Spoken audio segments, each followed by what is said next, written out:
Year 1994, this may be the most anticipated stock car race ever held here, and for very good reason. There are so many compelling stories to talk about. Now, one of the first topics we're going to address today is the weather and how that will impact the schedule. For more, let's go to the garage area and Jamie Little. Well, Doc, it was a downpour just a couple of hours ago. Right now it seems to be misting a bit, but you saw the truck dryers on the track. They're hoping to get qualifying in this morning, just a little bit delayed. I just spoke to Robin Pemberton. He said 11:35 looks to be the time. The cars are being pushed through the garage right now, so hopefully we'll get that going. But the significance of qualifying here at Indianapolis is huge. 46 cars want to make the field. Why? For last place, 43rd, you're going to make about $140,000. It's a $9.5 million purse. So, of course, NASCAR wants to give everybody a fair shot. Now, Robin also told me the great thing about having the nationwide race over at ORP, they already adjusted the schedule over there so the double-duty drivers can go back and forth. That leaves an open window today, so they will put significance on getting qualifying in. Vince Welch? Well, Jamie, after last year's race and the issues that we had with the tires and the tires not holding up because of the track and the new COT and so forth, tires have been a big story here at Indianapolis this weekend, as you would imagine. How the tires held up yesterday and how the track rubbered in was something we kept a close eye on. The tires handled the track perfectly. The track rubbered in nicely. Now what about the fact that we've had rain? How is the track going to react today? Well, Goodyear sent a representative here last week to just take a look at the track and how it had held up since they had been here testing back on June 16th. Even though they had tested 6 weeks prior, there was still rubber on the track from that June 16th test, despite the fact that we'd had a fair amount of rain here at Indianapolis between the two times. So the fact that we've had some rain here today should not be a big issue in regards to how the track has rubbered in and how much rubber will be on the track when they get out to qualify. Dave Burns? And Vince, what if we have more rain today and qualifying gets completely washed out? Then NASCAR would start the cars based on the rule book, which means basically the owner points where they run right now. Who would that hurt? Who would that help? Well, it might hurt guys like Mark Martin and Juan Pablo Montoya, who have very fast race cars but aren't that far up in the points. Who might it help? It might help this car right here, Carl Edwards. Yesterday in final practice, or in second practice, his car was pretty slow. And so if he doesn't qualify well, he will start sixth based on owner points. But the big thing is, we don't really know, because when other cars were in race trim yesterday, Carl was in qualifying trim, and vice versa between the two practice sessions. And the crew's not sure if this car is fast or slow in qualifying, Doc. Thank you very much, Dave. We welcome you inside our pit studio here overlooking the pagoda and some of the historic landmarks here at the Indianapolis Motor Speedway. Glad to have you with us. I'm Jerry Punch, along with our panel of experts, Ray Evernham, Andy Petrie, and Dale Jarrett, all former NASCAR champions. And folks, among these three guys, they have won 6 Brickyard 400s. Guys, you have lived these moments where weather causes you to have to sit and wait. How does it affect a driver or a team's focus and concentration? Well, Doc, you just got to ignore the weather and get your plan done. The only thing you can do is be ready to adjust tire pressure, tape, things like that, depending on if the sun comes out. You've got to get your car through inspection, stick to your plan, and then you've got to keep your guys focused. That's the problem. After the car's on the line, there's not a lot you can do, so you got to keep the guys together so that they know as soon as the track goes green that you're ready, your oil's warm, your tires are ready, and your driver's ready. And the crew chief's job is to control as many of the conditions as possible to make a fast lap. The only problem is we can't control the weather. We have no control over that, so all we can do is react to it and hope. Just hope that you get good conditions when your car goes. Yeah, and from the driver's standpoint, yeah, you kind of had your mindset that at 10 o'clock these things were going to start. But now that's changed. What you do is you just say, okay, if I had an early number, that's still going to be good. You know, the track's still going to be fast. These guys that drew a later number, probably outside of the top 15, have to realize it's going to heat up even more. Their chances of getting in a good lap have been hurt once again. But that's just one of the things. As you said, we can't control the weather. Just go about your business and get ready to qualify when they say it's ready. So many variables involved in qualifying. Now, over the years, there have been 12 different pole sitters here. 9 of the 12 pole sitters are going to be in line today today to try to get another pole. Of course, Jeff Gordon, the all-time winningest pole winner here, 3 poles, 4 wins. You know, and Jeff Gordon, the guy who's won the most poles and won the most races, said in the media this week that this is the most intimidating place to qualify. Let's talk about the lap you have to take in qualifying, how tough it is to get in the car and go down to turn 1. Well, the toughest part is you haven't been in a race car since yesterday. You know, that was your last time practicing. I always found that this was so difficult because they expect you to go out and make your very best lap of the weekend without even being on the racetrack that day, and that was always tough. But, you know, you just go by your marks, you go trust the race car, and go do what you can. But it's a difficult lap. But you get 2.5 miles to warm up. You get a warm-up lap, right? Right, yeah. so before you get the green, you do have a little bit of practice, but it's tough. And trying to get your driver, you try to pump him up for qualifying too. And this is one of the most difficult racetracks to get a qualifying lap, a good qualifying lap. And that always amazed me, what you said. You know, you like a little warm-up, but by the time you're in 4th gear, you got to get ready to go. And you've put your marks, you know. So what's more important, the mark where you let off or the mark that you get on it? Probably the distance between those 2 marks is the most important.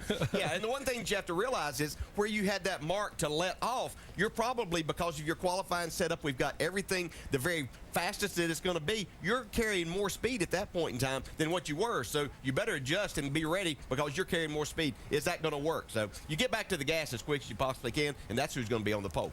The drama of pole day at Indianapolis Motor Speedway. Could Jeff Gordon become a 4-time pole winner? But more importantly, could he become a 5-time race winner, the first 5-time winner on the oval at the Indianapolis Motor Speedway? When we come back, we'll take a look at the 100-year history of this oval, where it came from and where it is today.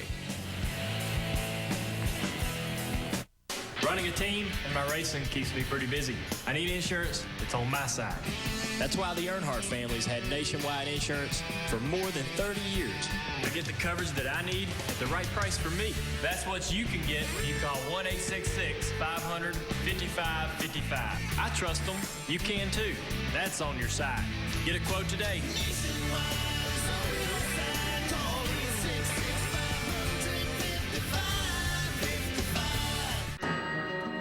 Roundup Extended Control does 2 jobs at once.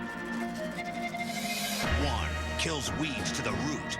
2, forms a barrier, preventing new ones for up to 4 months. Roundup Extended Control.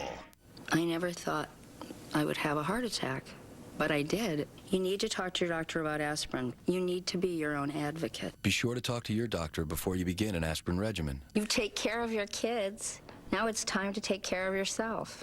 Attention homebuyers and real estate investors. REDC and Auction.com have been ordered to liquidate over 800 bank and lender foreclosures across America. Single-family homes, condominiums, townhomes, and more must be sold in this online auction starting August 3rd. View all property and auction details now at Auction.com. Open house dates are July 25th and August 1st and 2nd. See auction details and sign up for free auction notifications at Auction.com right now. That's www.auction.com.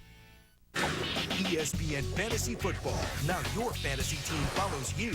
Roster moves, lineup changes, and live scoring on your mobile phone. All for fans, all for free. Go to ESPN.com/fantasy football on your mobile phone. The Brickyard means history, miles of traditions, and unforgettable legends. It means greatness. The NASCAR Sprint Cup Series comes to ESPN with the Brickyard 400 tomorrow at 12:30. NASCAR Sprint Cup qualifying is brought to you by Nationwide Insurance, official auto insurance partner of NASCAR. Track drying continuing here at the Indianapolis Motor Speedway. And, of course, this is a place where there is just so much history and tradition here. The drivers who came here for the first time in 1994. I really appreciate what this track means. And, of course, celebrating its 100th year anniversary this year. And, of course, the drivers here all reflect on what this track means to them and its history. To go there and just know that the history of the facility and what it's meant to auto racing in general in the United States is something that it's just kind of like a hollow ground. It's pretty impressive to see how many names and how many legends in racing from not only IndyCar racing, but stock car racing, Formula One have competed. To grow up as a kid watching the Indy 500, all the greats, A.J. Foyt and Johnny Rutherford, Al Unser, Rick Mears, and then, to get the opportunity to race there was extremely special. It's exciting for me to be able to race on the same track that many, many, many, heroes of mine have raced on. Everyone who comes here has a favorite memory of this racetrack, of growing up watching an Indy 500 or coming here to watch it with family, or being here in the early years of the Brickyard 400. And all of you guys here in the panel have won it, have had special moments. And Ray, you won the very first one here with Jeff Gordon in 1994. What does this place mean to you? Well, I don't know if I won the first one, because I think Andy won it in 1909 with Ray Harroun. But, Doc, it's just when you hear those guys say hero, you think about all of the people who raced here in that tradition, and it really does do something. Just the fact that today's pole day, right? Pole day, that term started here at Indianapolis, so it's an honor to come here and race. And then for me, coming here with Earnhardt Sr. and winning at the time was his biggest win. He had not won the 500, the Daytona 500, so winning here was a big deal for him. And we didn't win the first year. He really, really wanted to. I can't tell you how much he really had that desire to win that first one. Actually, probably overdrove the car a little bit on the first lap, trying to lead the first lap, skinned the car up a little bit. We still came back and finished in the top 5, but he came back in 1995 and really put forth an effort. It was really something to see what he could do just for that desire. Yeah, that's, just the honor and privilege to race here was more than I ever imagined that I would get in a racing career. So then to be able to go to Victory Lane, not once but twice, just incredible. It's almost hard to put into words exactly how much something like this means to you, because you see the history, the prestige. It is really a career and life-changing victory when you win at the Indianapolis Motor Speedway, and that's why you see these teams and these drivers put forth such an effort. It's just an incredible experience, and I get a special feeling going to a couple of places, but when I drive through the tunnel of this place, it sends chills up my spine. This is a really, really special place, and that's why you'll see these drivers on Sunday do everything they possibly can to try to win this race. I remember interviewing Dale Earnhardt Sr. when he stepped out of that car when he was injured from the fracture at Talladega the week before, and I'd never seen the Intimidator in tears, behind his sunglasses, his lip quivering, water in his face, as he said, I love and live to race, and he had to step out of the car for the only time in his career at Indianapolis. Do you have special memories of Indianapolis Motor Speedway? I'm sure everyone does. So let's turn back the clock and take a look at some of the key moments in the 100-year history of this storied speedway. 175,000 spectators jammed the Indianapolis Speedway for the granddaddy of all auto racing, the fast, furious, fabulous, fantastic 500. Indianapolis was a very industrial town, always, even before there was a track. But during the war, it was just basically people working and involved in the war effort. I mean, baseball continued on, but racing was shut down by the government because you needed the fuel and the tires and all of those supplies. During World War I, Indianapolis Motor Speedway shut down its race operation to serve as an aviation depot. In 1941, during the Second World War, then owner Eddie Rickenbacker, a World War I flying ace, offered the speedway to the government for use in the war effort. They came and had a look and said, it's outmoded, but we can't land bombers and fighters here. And so I think Rickenbacker was a little dismayed by that, and so he just shut the place down. It just became terribly overgrown, and it just like a jungle. Weeds were growing up through the cracks in the mortar between the bricks. People that lived in the area and just figured, well, place is falling apart. As soon as the war is over, it'll be sold and it'll be a housing development. For 3 years, time stood still at the storied speedway. Then, in late 1944, nearing the end of the war, three-time Indy 500 champion Wilbur Shaw, accompanied by a group from Firestone, came to Indianapolis for a tire test. Legend has it that they came out and tried to open the gate, and the whole gate fell over. And when they came in, you know, they were just astonished, appalled at the condition of the track. Wilbur Shaw thought, well, we have to save the place because, you know, it's so important. It's been so many of us. It's been our life. We are what we are because of the track. We can't let it die. And so he then set about trying to find a buyer. Shaw found a buyer, a local businessman from Terre Haute, Indiana, Tony Holman. Apparently, Tony Holman had the ability to see into the future. And he could see the potential, and he thought it was very important that the track be saved. The deal was made, and November the 14th, 1945, Tony Holman purchased the track from Brickyard, and the race is only, what, 6 months something away. And so they had to scramble just to get all of the weeds and the jungle out of the infield and you know, prop up the grandstands. May 30th, 1946.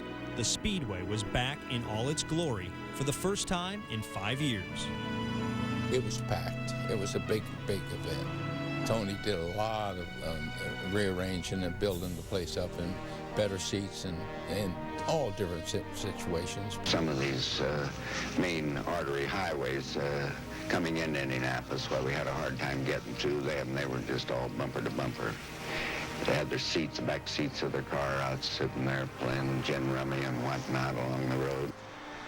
And the fact that they were able to have a race with people in the grandstands in all their finery and the red, white, and blue buntings and everything, I mean, it was just a miracle.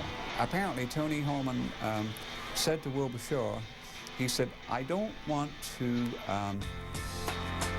lose money on this project, but I also don't intend to make money.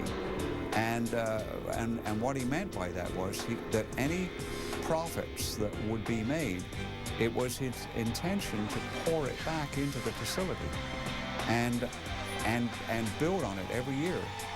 All the great drivers that been through there, and they all had their fans. You sit there and holler for them. I think we're just lucky to have it and to keep it running like it is.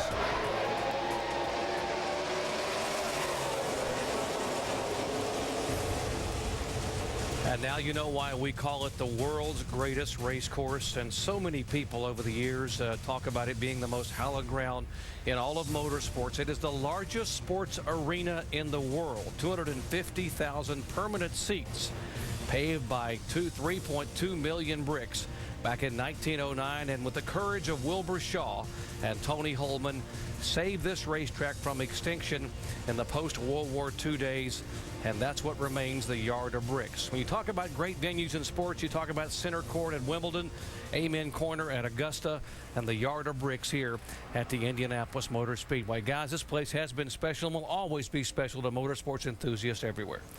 It's just hard to believe that they put 175,000 people in here back then, and it's just incredible how much this place really has meant to motorsports in general. Just getting everything back going again after the war. Everybody was so excited. You saw them out there just clogging the roads to get in here. Yeah, and it's kind of the same way this day and time. You see people just come here, and it's so special. I mean, not only for the drivers. We talk about how special it is for us and the team owners and people. It's very special for the fans because they know that they're seeing parts of history, and it's just a place that people will continue to come. And, you know, putting last year aside, we've seen great races for 14 of the 15 years here, and I think we're going to see another one this Sunday. And I think when you look at that feature, you can understand why it's so special to us. You look at that and think that this track is not only important to motorsports, but it's important to America in general. At a time coming out of a war, they had something to rally around to draw 175,000 people to save this place and move auto racing. When I look at that, it's even I've got chills right now. Yeah. Well, the open wheel history began here in 1911 with Ray Haroon winning the very first Indianapolis 500, and it took some courage from Bill France Jr. and Tony George to think about bringing stock cars here in 1994. And when we come back, we'll take a look at the inaugural Brickyard 400 and how special it was for one Pittsburgh, Indiana driver. Jumping 20 buses, it's Danger. Danger! Sullivan. It's my first name. Danger! Are you ready? All right, Danger, we are good to go. Watch me fly!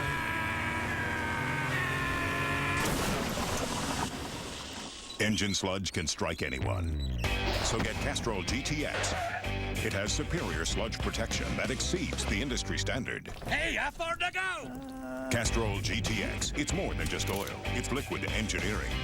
The Craftsman cordless C3 line. 25 tools, 1 battery. Bring on the to-do list. Innovation, better value. Craftsman, trust in your hands.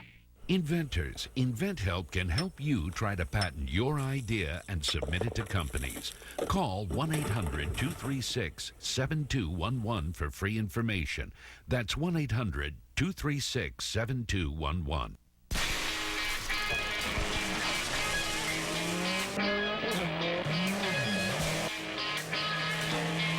I set these firecrackers off over and over in my head.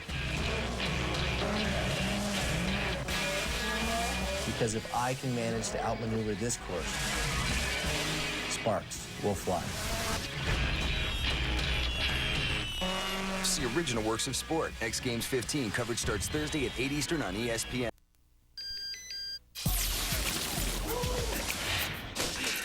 I like this one.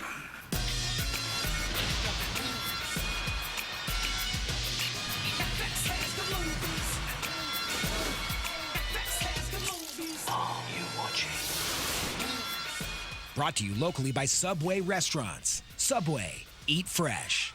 The cold cut combo and many other $5 footlongs. Subway, eat fresh. Welcome back to the Indianapolis Motor Speedway. We're standing by to try to get qualifying underway for the NASCAR Sprint Cup cars. We've had rain showers in the area this morning. The rains have stopped and track drying began.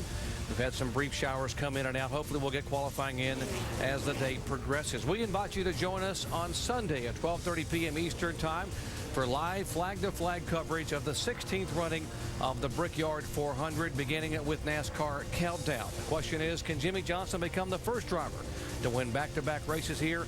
Can Jeff Gordon win it for the 5th time? And could we see a 50-year-old driver, Mark Martin, win at a 100-year-old racetrack?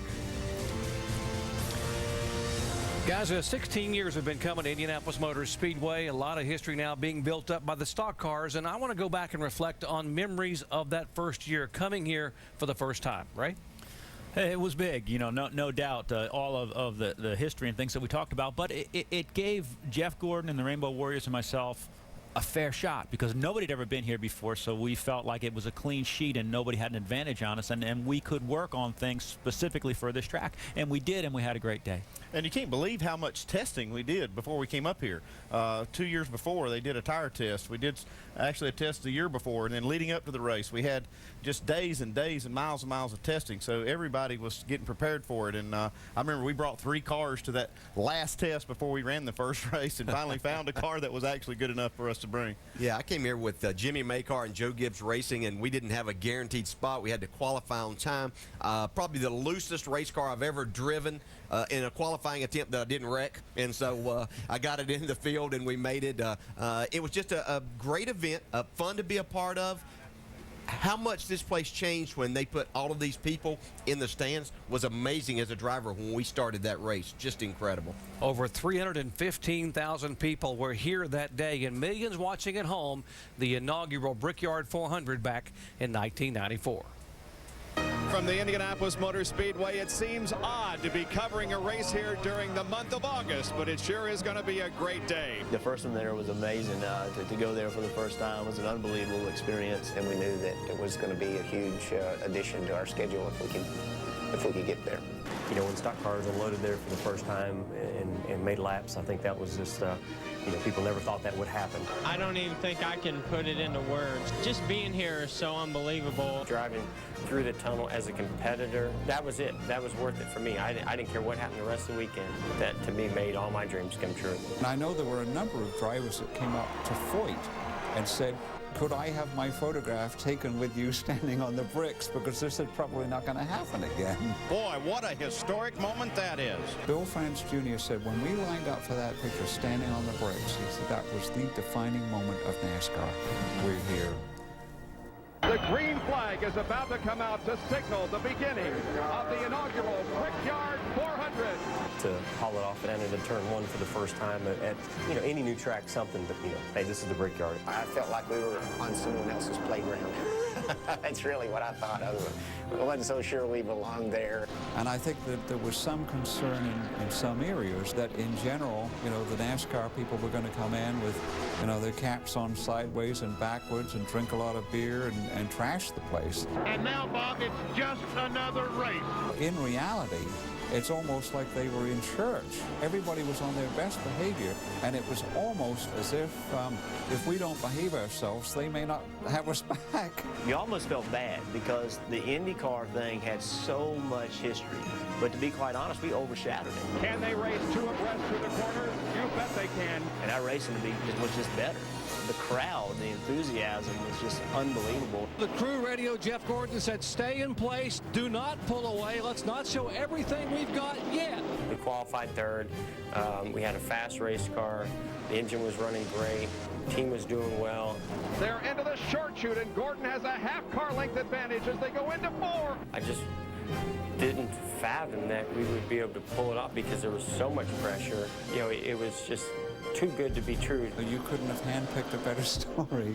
The fact that he was, 23 at that time? Not too far removed from having lived in the area. Just a phenomenal moment in the history of the track.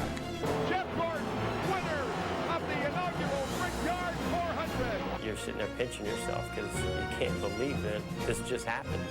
Oh, man, what a battle.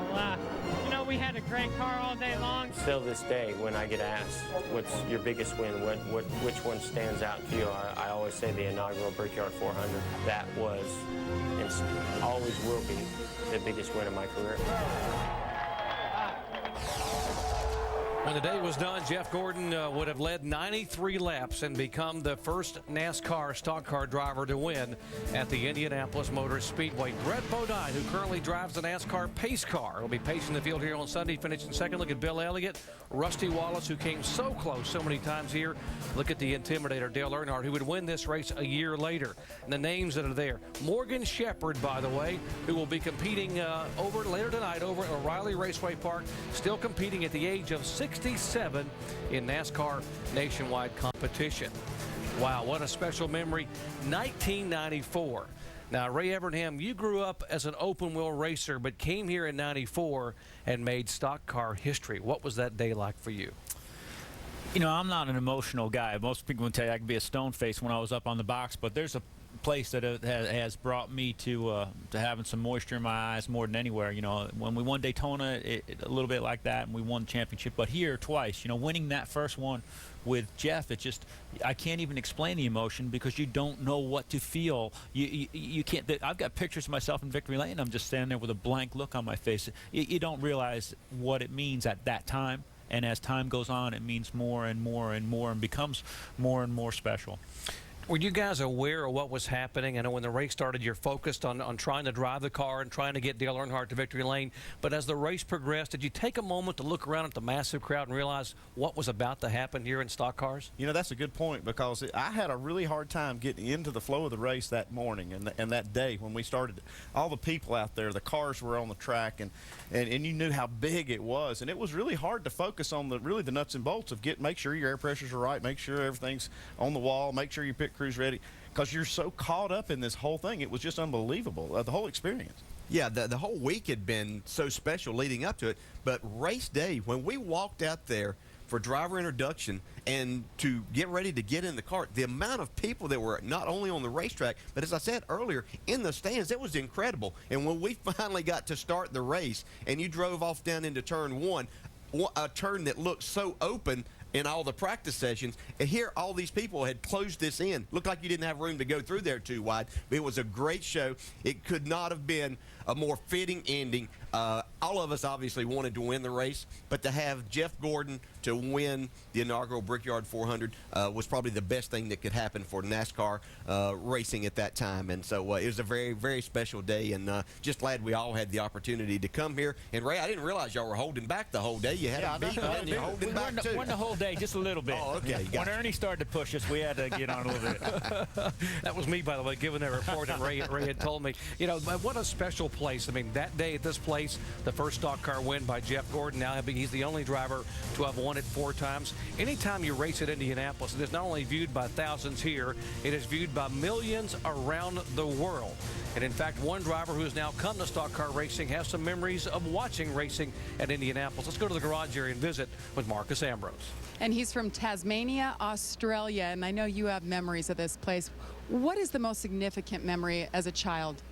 Well, I used to watch all the Indy 500s, and it was like the classic weekend because it was Monaco, and then, of course, it was the Coke 600 and then Indy, and so you'd stay up all night. You just look forward to it all year, and so about 2:30 in the morning on Sunday, the Indy race would start. And I just remember Rick Mears and the Unses and the Andrettis just going at it here, and really my strongest recollection back then was probably the Spin and Win by Danny Sullivan. And you know, just an awesome track.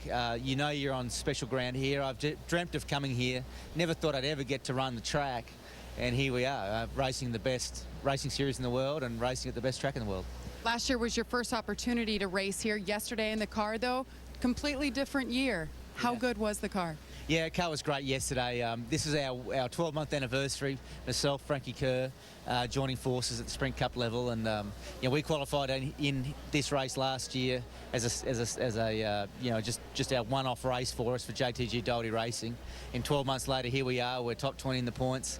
You know, looking really strong every week and really enjoying ourselves, and it just feels great to be here in this series at this level and doing so well.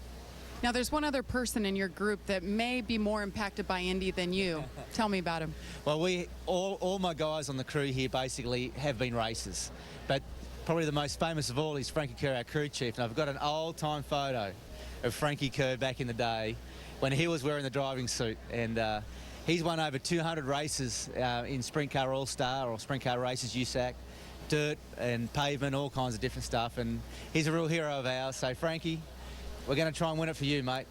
So who's more pumped up to win here? I think Frankie's for sure. He loves coming here. You know, we all love Indy, and Frankie, I think, dreamt that he could one day have raced here, and he didn't get here behind the wheel, but he's now basically driving for me in the pit box. Well, so far this duo is doing a fantastic job. As he mentioned, Doc, he's sitting 18th in points. Pretty impressive in just 1 year. The Tasmanian has certainly caught on here in stock car racing. You heard him mention Danny Sullivan, the Spin and Win in the 1985 Indianapolis 500. Danny Sullivan, by the way, was in the inaugural Brickyard 400, as was Jeff Brabham and John Andretti. And the oldest driver to run here in a stock car, the legend himself, A.J. Foyt, at 59 years, 202 days back in 1994. Whether you consider it a cruiser or a clunker, you could turn it into cash. Get to your Dodge, Chrysler, and Jeep dealer and get up to double the government's cash for your old car. Now get up to $4,500 for your old car, plus up to an additional $4,500 cash allowance. No turn-in? No problem. Your Dodge, Chrysler, and Jeep dealer guarantees everyone up to $4,500 cash allowance on virtually every model. Get to your Dodge, Chrysler, and Jeep dealer on the double and get double cash for your old car. This is Jeff Norman. He doesn't get health insurance from an employer, so he's been buying it himself for years. He's healthy, so he wonders why his rates keep going up. Liz Sloan wants health insurance, but doesn't think she can afford it. We're Assurant Health, and we've been customizing plans to meet the needs of individuals for over 110 years. For instance, with our 2-year rate guarantee and healthy discount, Jeff will get 15% off his rate and lock in that rate for 2 years. For Liz, we offer plans that allow people like her to pay for only the benefits they need, saving them money. In fact, Liz could get up to $2 million of coverage for less than $100 per month. Unlike other health insurance companies that focus on corporations and treat everyone the same, Assurant Health is there for the individual. So if you need health insurance, call the number on your screen, visit our website, or contact your local agent. Call now to find out how you can save hundreds of dollars a year on your health insurance. Call 1-800-229-0166. We go through slumps, like everyone else. And when things start going bad like that, sometimes the best thing to do, watch the tape. Now look right here, your shoulder. You're dipping it. Really? What concerns me is this motion here. Yeah, but my posture's good, isn't it? Is that bad? It's not good. I don't even know where to begin with this one. Yeah, that was a poor effort. Eventually, the great ones always figure it out. Things obviously are neck and neck in potential to lead changes by the day. I'm embarrassed. Back at the Indianapolis Motor Speedway, getting set or trying to get set for NASCAR Sprint Cup Series qualifying. As you can see, the rains have moved in and out of the area. We've had some rain showers this morning, and we are continuing to try to dry the racetrack. 46 cars poised in the garage area, hoping to get a chance to go out here very shortly and attempt 2 laps of qualifying. Let's go down to the garage and get an update from Dave Burns. Yeah, Doc, right now, nothing's really happening, but we should update you on the why and the where for. The cars that have already gone through pre-qualifying inspection have been brought back here to the garage area, and the crews have been asked not to get near them. There's kind of a no-fly zone around all the cars right now. So they were checked and decked this morning from NASCAR officials. They're ready to go qualifying when this track dries up and we get some chance to do that. But for the moment, here they are, and they are under wraps. Now, as far as other things happening out here, well, the folks are just kind of standing around waiting for things to happen, like a report from down in the garage area. And when anything happens, well, they get excited. Dave Burns brought the fan club there to Indianapolis. Good to have Dave's family here with us. Folks, glad to have you with us here as we are trying to get the track dry. 2 practice sessions yesterday in terms of getting on the racetrack early and then late in the afternoon. And about some surprises. I mean, everyone knew Juan Pablo Montoya was good, but he was second in both sessions. Yeah, I spent a little time in that garage area during that last practice, and I was actually in Montoya's garage area talking with Tony Glover and Montoya. They've got a lot of confidence. You know, they're talking about their team being really at probably the best it's been in years. They feel like Montoya has really matured as a driver, and now is his time. He's right there in the thick of the chase, and that's what they're thinking about. And I said, okay, if it comes down to it, are you guys going to really roll the dice to try to win this thing, or are you just going to be conservative to try to stay in the chase? And his answer was it was actually Brian Patty. He said that they really are focused on making this chase. That no matter what, they'd like to have a chance to win, but they're not going to throw anything away to try to get it. You know, another one of the surprises in that second session might have been the 88 car of Dale Earnhardt Jr. They really struggled in the first session, and Junior's made no bones about the fact that he's had his issues with flat racetracks. But in that second session, the 88 car came all the way up to 6th quickest. Yeah, it sure did. But this was a brand new race car, and I think that they were taking some time to kind of feel things out. They were certainly just in practice mode and kind of race mode in that first session. Junior a little under the weather. I don't think that's going to have an effect on him. Today's kind of an easy day for him, but I think he has a good draw for qualifying, and he ran a good lap in the second session in qualifying setup. So I think that I look for him to have a good weekend. Even though he says he's not that good on flat tracks, I think he's pretty good anywhere that he goes. And I agree, but I think Vince has got something for us down in the garage area in that 88. Well, let's update it. Vince? Yeah, with Lance McGrew, the crew chief for Dale Earnhardt Jr., and it was interesting yesterday we talked about the fact that Dale wasn't feeling well, and so maybe we'll start there with an update on how Junior's feeling today. Yeah, he's got some kind of stomach virus, so he was definitely not himself yesterday. He went to the infield carriage center, got some units, got a little fluids in him. Definitely kind of made our way through practice. Car was really good. He was real happy, but it was so hot, so tried to take it a little bit easy. Last night he kind of had a fever, and he feels like that broke this morning. But, you know, the weather's helping us out a little bit. It's allowing him to do a little more resting, and it's not hot, so when we get practice later today, we should be good. Brad Keselowski, the driver on the nationwide side for Junior, would you have him ready in case Junior should take a turn for the worse? We're probably going to take some steps to where Brad's available tomorrow. He'll probably be on the property somewhere. I don't think he's going to be sitting on the pit box in a driver's suit or anything, but Junior just felt like it was smart for us to have a backup plan. He's probably going to make a couple laps in the first practice session in the car just so he's qualified to relieve tomorrow if possible. Considering Junior wasn't feeling well, did you get done what you wanted to get accomplished yesterday in practice? I know you took a couple of qualifying runs. No, the car was really good. You know, obviously you never get done what you want to get done. But, yeah, the car was good. Junior was pretty happy with it off the truck.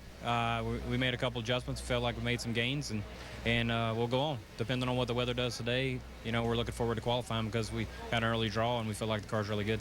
It's a tough situation anytime you take over and you pair yourself with a new driver midway through the course of the season. How have you guys progressed in working together, and where do you feel like you're making steps forward?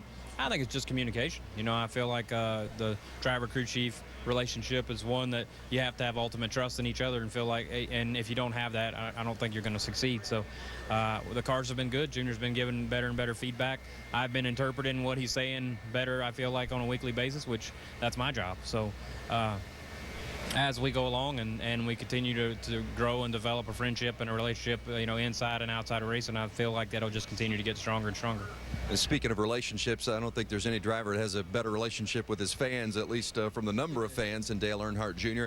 And Amp Energy Drinks got an interesting sponsor to where fans can actually get their names on his car for the race later this season at Talladega. How does that happen? Yeah, the race at Talladega, if you sign up to ampenergy.com, you can actually have your name printed on the actual race car. You can tune into the website and actually see where your name is placed on the car. So it's a really cool, it's free. You go to the website, you sign up, your name's printed on the car, and it's a pretty cool promotion. Yeah, very interesting. Thanks a lot, Lance, and we'll look forward to maybe seeing more of the 88 car moving toward the front. They had a couple of pretty good qualifying sims yesterday afternoon, Doc. Dale Earnhardt Jr., a 6-time most popular driver in NASCAR, and the Earnhardt Nation out here to watch their favorite drivers go on the racetrack here very shortly. Hopefully we get the track dry. And the best treatment for an ailing race car driver is a fast race car. And as you heard Lance McGrew say, they have an early draw, which normally is a blessing here. So if Dale Earnhardt Jr. were to go out early and put that car on the front row, I've got to believe he might start feeling a little bit better.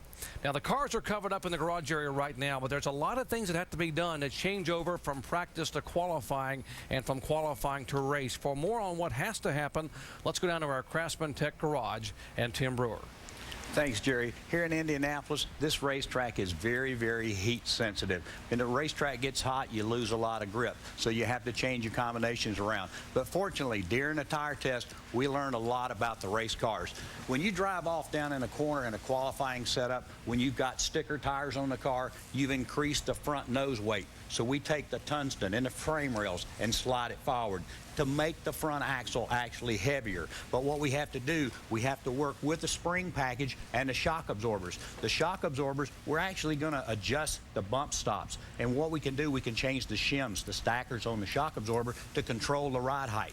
But the lower we can keep the air dam on the front of the car to the racetrack, the more downforce we're going to make. But like I said, when you drive the car off in the corner in a qualifying lap, like DJ said earlier, you've driven it so hard and so fast, you're carrying a lot more speed. But that's one situation we go through. But for the race, it's completely different. So what we're going to do, we're going to change the front shock absorbers. We're going to actually slide the ballast back in the frame rails because you got a different animal. You're going to back the corner up. You don't need as much stability to get down in the corner because you're not carrying a lot of speed. You also have to keep the car turning and rotating on the short chutes. But the key to Indianapolis is getting through the center of the corner to get a run off the corner to carry the momentum down the straightaway. Rusty Wallace and I were talking. He never qualified really well here because he overdrove the car getting in the corner. Having that horsepower down the straightaway, that's a great thing. But changing the car up from a qualifying scenario to a race scenario, the guys have to keep accurate notes and be very, very aware of what the track temperature is as far as changing. And the guys with the early draw, look for them to run really fast. Doc? Thank you, Tim. A very technical racetrack here, a very difficult racetrack, and the drivers will tell you that it is probably one of the most difficult tracks to drive and to set up for. So why don't we talk about it with our panels? As far as grabbing the racetrack, it is not 4 turns. We hear people say it's more like 8 turns. How tough is it to get the car dialed in? Well, the number of turns depends on how good your car is handling, whether turning that wheel back and forth. But this is a very detail-oriented track, and Tim is exactly right. The guys that have got the early draw today, after a rain, this place really picks up. But, I talked to Chad Knaus this morning, and I said, Chad, can you really do as much with these new cars as we used to do with the old cars? Because the qualifying setup used to be completely different. And he said, Ray, we do have a lot of leeway, but it's much smaller increments. It's not what you're used to, a bunch of rounds on the track bar, a bunch of wedge. He said, it's little bits, and they're going to work. And he talks a lot about their bump stop loads and the timing for doing that. Just smaller changes in smaller increments than we were used to before. And this track is totally unique. It's not like any other track we run on. And it has a combination of everything. It's got these long straightaways. You go down into a short track corner. It's very flat. It's like a short track. And so, the first year we came up here trying to figure out what we needed. It was like, somewhere between you need a short track chassis with an aerodynamic speedway body, and then also going down the straightaway, and then you needed the big downforce that you would run at intermediate track. So it's one of those tracks that has everything. Yeah, and from a driver's perspective, when you look, it depends on how good your car is. You talk about the number of corners. If your car is really good, you say, man, that's great because I have an opportunity to make up time in more spots. If your car is not so good, you got a late draw, you say, oh my gosh, this is going to be the longest lap I've ever driven in my life. So just depending on how your car is, your luck of the draw, and depending on when we finally get qualifying in here, Andy and I were just talking, at what point does this early draw become a hindrance, or a draw that's not so good? If we get to 3 o'clock in the afternoon, then those guys going early are not going to be as good a draw as what they thought they had at the beginning. We'll talk about the luck of the draw and maybe the luck of winning at Indianapolis as Mark Martin will join us here on the set in just a moment when we come back. And of course, we'll also come back and talk to a man who has won 2 poles and 2 races as a car owner here at the Indianapolis Motor Speedway.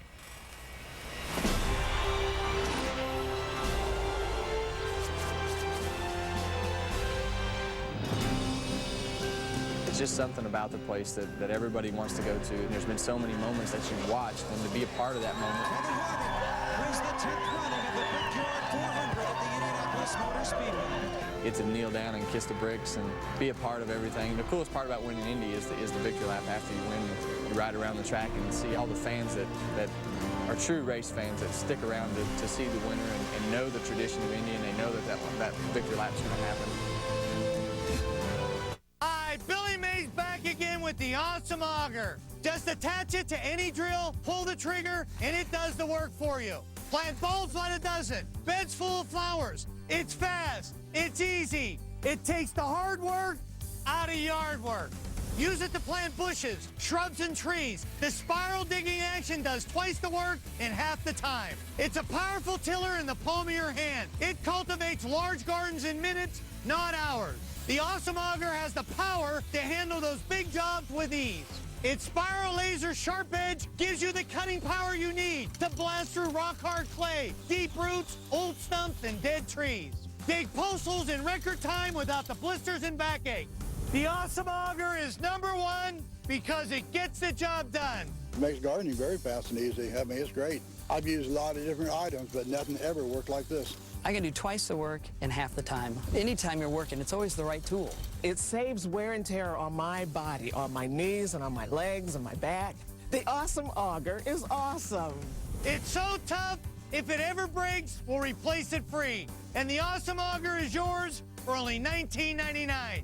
Call now and you'll also get the ground dog to plant bulbs at lightning speed, yours absolutely free. As a bonus, we'll include the weed dog with power extender to remove weeds and dandelions without bending. Just pay separate processing and handling. You can also use it to mix paint and concrete in seconds. But call right now and get this powerful drill as a special bonus. All you pay is the processing. You get it all. The awesome auger, the ground dog, the weed dog with power extender, plus the drill. A whopping $120 value for only $19.99. Here's how to get yours. Call 1-800-931-4973 for the awesome auger with free ground dog bonus drill and weed dog. Call 1-800-931-4973. That's 1-800-931-4973. We invite you to join us Sunday, 12:30 p.m. Eastern Time, live coverage of the 16th running of the Brickyard 400 presented by Golden Corral. All our coverage kicks off with NASCAR Countdown, some very special features, A.J. Foyt and Tony Stewart, and a special sit-down discussion, Kelly Ripa with Jeff Gordon in Central Park. Track drying continuing here at Indianapolis Motor Speedway, trying to get qualifying underway. And, of course, a lot of people sitting, watching, and waiting in the garage area. There have been some significant wins over the year. Rick Hendrick has won 6 times here. Look at Richard Childress. He's got 2 poles and 2 victories here, one coming with Dale Earnhardt Sr. in '95, and, of course, one with Kevin Harvick in 2003. But it's been a struggle here thus far in 2009. He's standing by with Jamie. And he has 4 cars in the field this year, of course. First time he's running 4 cars. But, Richard, what does a rain out like this do for you guys? Hopefully we do get qualifying in, but we've had a lot this year. How does that impact your teams? Well, I mean, we got 3 cars that's really running good. Kevin was, I think, 4th, and we had a couple of them in the top 10 there. And we really want to qualify and see if we can get us a better starting position, you know, at we've had a couple of rainouts this year that we were really running good at and had to start in the back and wound up in some wrecks. So hopefully the racing gods will smile on us today and we'll get this qualifying in. As I say that, it starts to rain again. It is starting to rain again. Now, Richard, last year we talked about you guys so much. You had 3 cars and all 3 made the chase. Right now you guys sit 15th to 25th. What can you guys do to turn it around and to get 1 or maybe 2 of your cars in the chase? Well, you know, we've still got 2 of them that's well capable of being in the chase. We just got to be able to miss some of the wrecks on the racetrack and capitalize. We haven't, none of our cars have capitalized on where we're running this year. And when people start looking just at points, it really makes your whole organization look bad. But there's a lot of reasons and that we're where we're at, and our cars aren't quite as good as we think we should be. But that's not all the reason. If you go looking at the crashes that we've been involved in and a lot of those things, that's what's put us where we're at. There's a lot going on, obviously, the economy and keeping sponsorship and not running well. You have to answer to those sponsors. And at the same time, last week we hear that Kevin Harvick wants out a year early. How are you dealing with those situations? Well, you know, I've been in this sport long enough to know we got great sponsors, and those sponsors that we do have understand, and they're the ones that look at when you are in several crashes. They understand that. And as far as Kevin, a great driver, great sponsor in Shell, and we're going to be together in 2009, 2010, and that's where it stands with that. And but we're excited. I think we can win some races with Kevin before the year's over and contend for the championship in 2010. That is our goal, and we got 3 other teams that's right there too. I think that between Jeff and Clint both, we're going to do everything we can to get both those cars in the chase. And you mentioned you guys have had some serious bad luck this year. You just told me a stat over there about the number of wrecked cars. How many compared to the last 3 years? We've tore up more cars in, I think it's 19 races now, than we have over the last 3 years. And that's just, I've been in this sport long enough to see it go, you know, from a peak to a valley real quick. All right, he's been there. He's seen the best. He's seen the worst, Doc. But here, he's keeping his fingers crossed we get qualifying in. Thank you, Jamie. 2009 has been a bad luck season thus far for one of the legendary owners, Richard Childress. Now, it has also been a good season for one of the legendary drivers, Mark Martin, as we saw the last time the Cup cars raced 2 weeks ago at Chicagoland. A number of guys are just outside that top 12, needing to make something happen. You know, you'll want to stand on the gas, you want to go for the win, but yet you want to stay in the points and leave here as high in the rankings as you can. The pressure is on big time. Try to help me make no mistakes. I'll try to help you guys. Yeah, 10-4. We'll do it all night long here, bud. Here they come. The Team Red Bull cars lined up as the green goes in the air, and Vickers gets the jump. And spread it away at the drop of the green flag, but now he's got company. The low Chevrolet, Jimmy Johnson right there. Right, different line up here. 10-4. Jimmy Johnson is up alongside this time, and he'll make the pass. Let's settle in here, try to get some good laps. Jimmy Johnson leading this race with ease, but he is not the fastest car on the racetrack. The 5 car is the fastest car out there, but he's the only car on the racetrack faster than you. We need to lead as many as we can, but take care of it.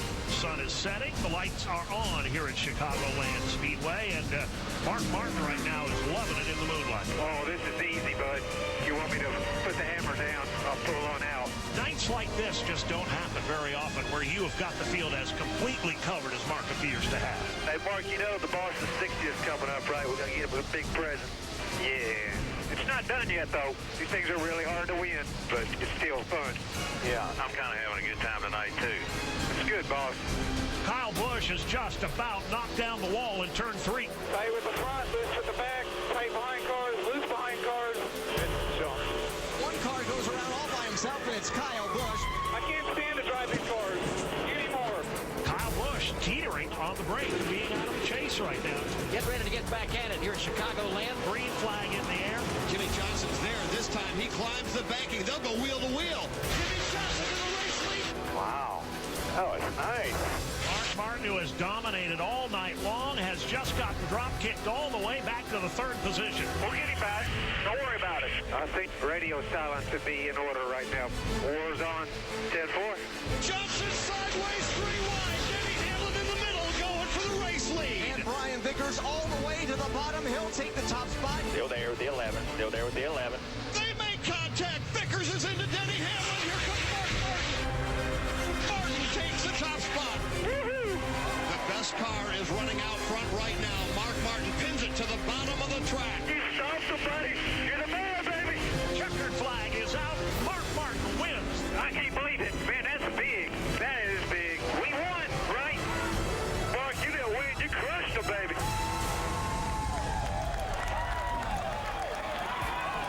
What an impressive performance and what an impressive season for 50-year-old Mark Martin. 4 wins, 3 poles. By the way, Chicagoland, all he did was lead 4 times for 195 laps.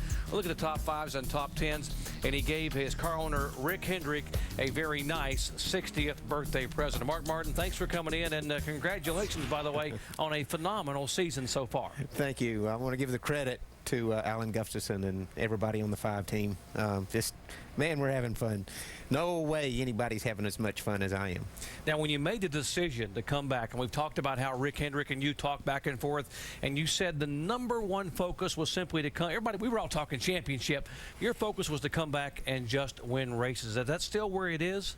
Oh, yeah. You know, just like I say, nobody could be having more fun than me, and I'm not going to spoil it by worrying about what we hadn't done or what we might do or what we might not do. Just climbing in, strapping in that race car every day, going to work every day and working with this team is beyond my dreams. Mark, I watched you in that Chicago race, and I've been amazed watching you for a lot of years because you're tremendous talent, and I know you always give the credit to the crew and everything. But watching that unfold, that had to be some of your best driving, not only on the track but thinking also. And then listening to that, you really had your hands full there, didn't you? I did, and you know this too, Dale, because you've had those days.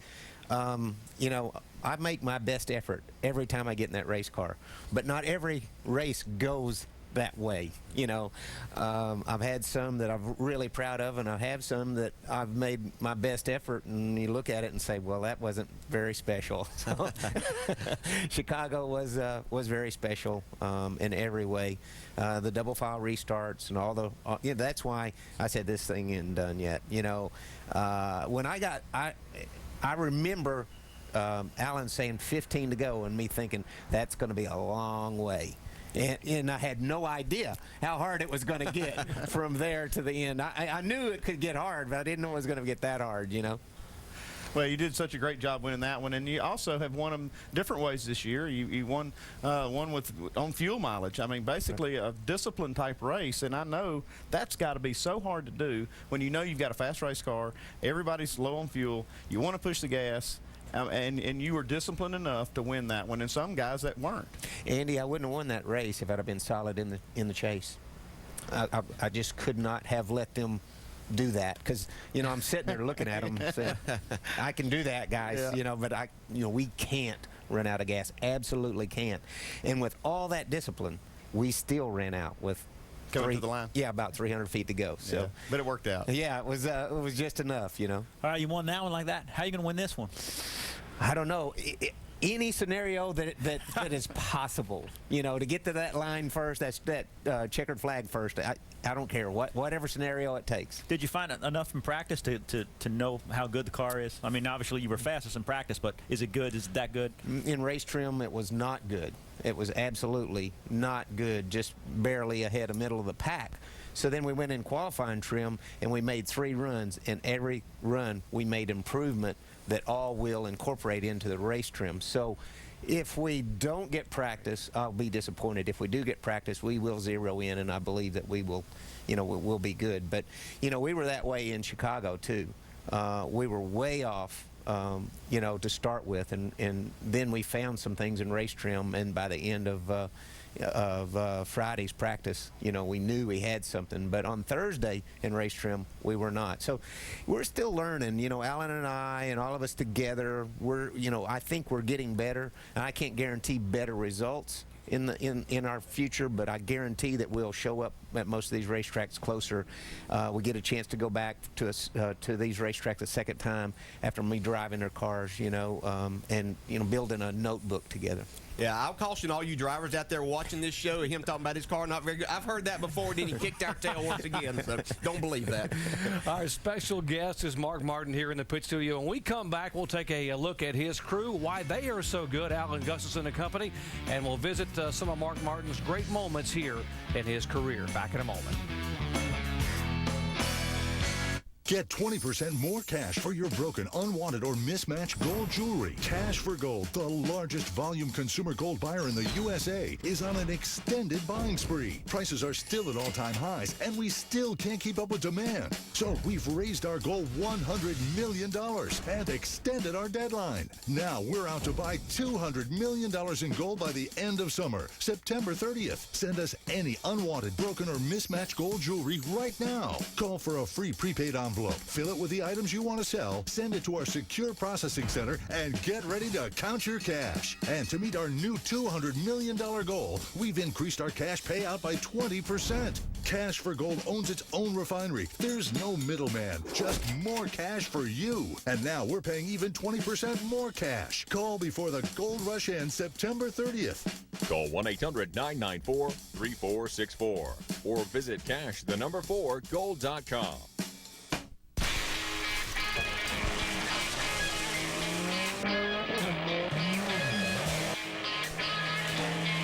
I set these firecrackers off over and over in my head.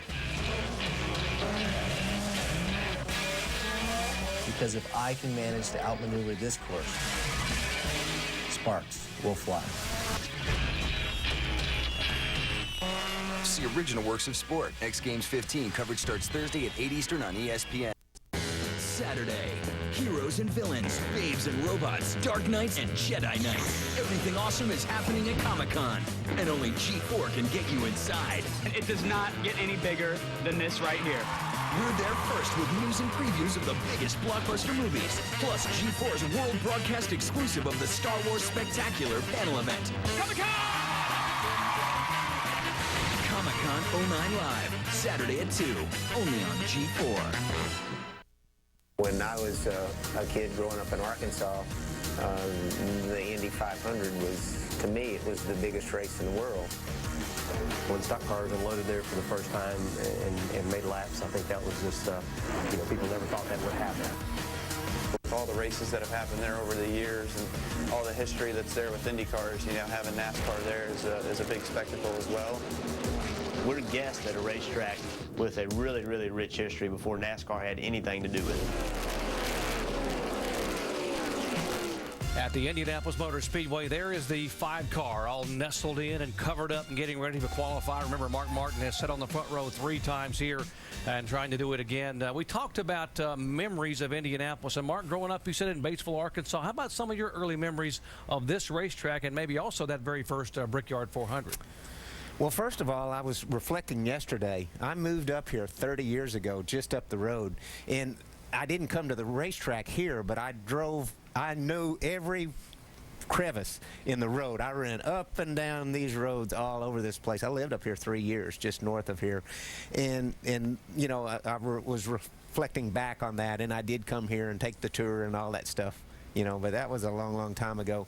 I never, just like Bobby Labonte said, I never dreamed that stock cars would race here. And even when we came and did, our little test and everything, I was saying, I don't think that's going to happen, So it's really, really cool. It's great for our fans, and it's great for all of us. I know you're into one of the reasons that you're able to do what you do in the race car today, because many of us have known you for 20 years. We know that you're a physical fitness fanatic. You stay physically fit, you watch the nutrition, and also you're over-the-wall guys. One of the reasons they've been able to get faster and faster on pit road is because they start in the gym and in the pool. Let's take a look. It's the difference between winning and losing week in and week out. Gotta be smart. You're the best at it, smartest out there. You got it, baby! Yeah! You are the man. What a race team. It's harder to pass. And it's going to get harder to pass. The competition is getting tougher and tougher and tougher and tougher. So now the competition on pit road is going to be tougher and tougher. Mark Baldwin and Mark Morrison, our two pit crew coaches, wanted to try to emphasize some things that we haven't emphasized as much in the past. This is the moment you get to nurture your spine, so take it slowly. They implemented yoga, which was really good, I think, for injury prevention, you know, stretching, flexibility. For me, with all the weight training and stuff we do, my body tends to be tight all the time. So yoga is a good way to both strengthen and loosen your muscles and your joints at the same time. Today we're hitting some aquatic training.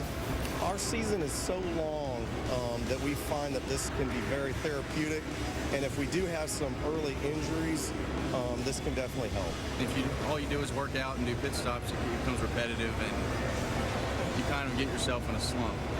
Doing these different exercises strengthens you mentally, also physically. There's a lot of team building to it, you know. If it's heat training where they're out there kind of struggling together, you know, you're just trying to make it through, and your teammates encouraging you. And heat training pretty much says it. I mean, we're right here in the middle of summer now, and these guys are wearing their fire suits. It's not as much of a shock to them on Sundays when they get out there.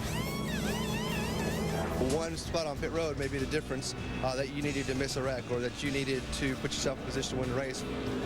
Just trying to, you know, explore all the options we've got and do the best job we can to have the best pit crew on pit road.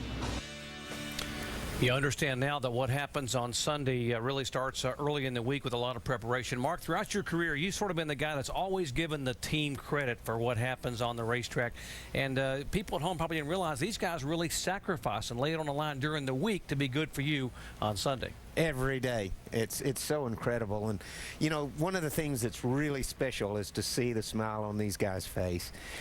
You know, winning at Phoenix was awesome. Now they've all kind of run together, but it happened again yesterday toward the end of practice when we went to the top of the board. You should have seen those guys. I mean, it's so important to me because I've rode in the back.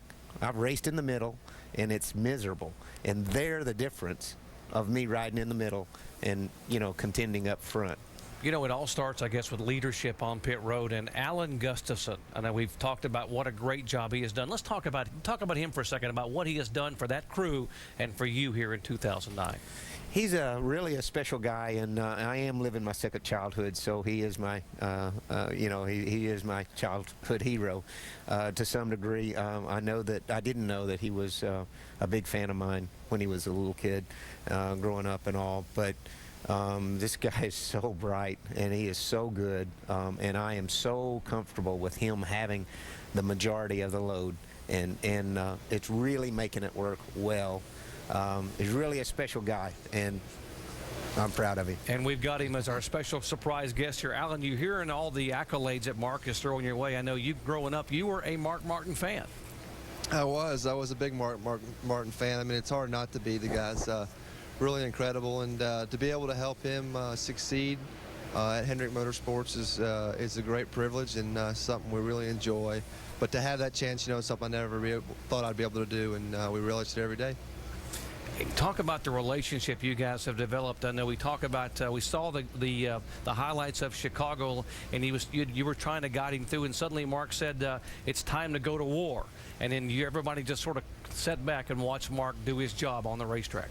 Yeah, I mean, anytime you can help Mark, you're doing a good job because he's got pretty much all of it covered. But we've got a great relationship. You know, I don't know if growing up watching him race, I learned a lot from him. I think just trying to emulate him and watch him. So I think that helps our personalities mesh real good. Okay, I've got a question for you, Alan. Racetrack is still pretty wet. When we do eventually get out there to qualify, do you think that the racetrack is going to be unhappy because there's not rubber on it? Do you think this tire, being a little bit more gooey, is going to be lacking some grip because there's not rubber on the track? I think, like we talked about a little earlier, I think the fact that they're not running the jets is a good thing. I think that's going to keep the track pretty well rubbered up, and it's going to have a lot of grip, not a lot of jet fuel or residue on the track, on the surface, and the track will retain a lot of the rubber, and we'll be ready to go out there and I don't know, run a 48-50 or something. If I can do that and stay out of the concrete, I'll be really happy. So we've never taken you folks at home inside a team meeting. You just saw it to the driver talking to his crew chief about what's going to happen on qualifying. And, of course, Mark, we thank you for coming in, and we thank Alan Gustafson for being on with us as well. And we wish you the best of luck later today in qualifying, and then particularly tomorrow, maybe getting that first Brickyard 400 victory. Thank you, guys. It's a pleasure to be with y'all. Yeah, good luck, man. Thank you. Mark Martin, the ageless wonder, 50 years of age, and one of our heroes because we're all 50 plus here on this panel. Could he pull it off here on Sunday afternoon? Back with more in just a moment. The doctor diagnosed arthritis in my right knee. But with Aleve, I don't have to worry about my knees hurting. Only 2 Aleve can stop pain all day. That would take 3 times as many Tylenol arthritis pain. Aleve works for me.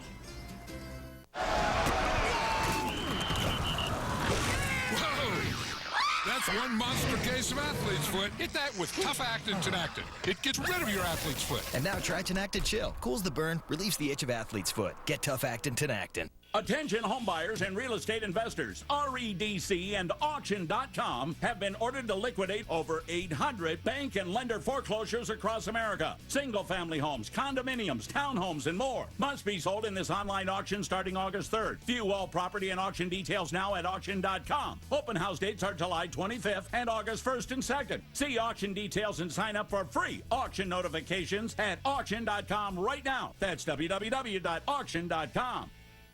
I may be in my pajamas right now, but I'm not going to bed. I'm going to college online to get a degree. Education Connection will connect you to the right online college for free. And log on now, and Education Connection will send you their free success kit stuffed with information on online schools, scholarships, even degrees that take the least amount of time. This is a $100 value, and it's yours, free.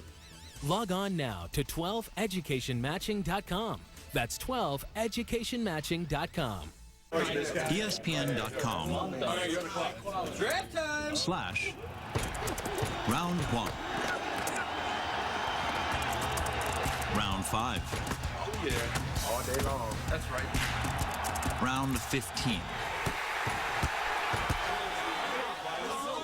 Let's go. Mason Crosby. ESPN Fantasy Football.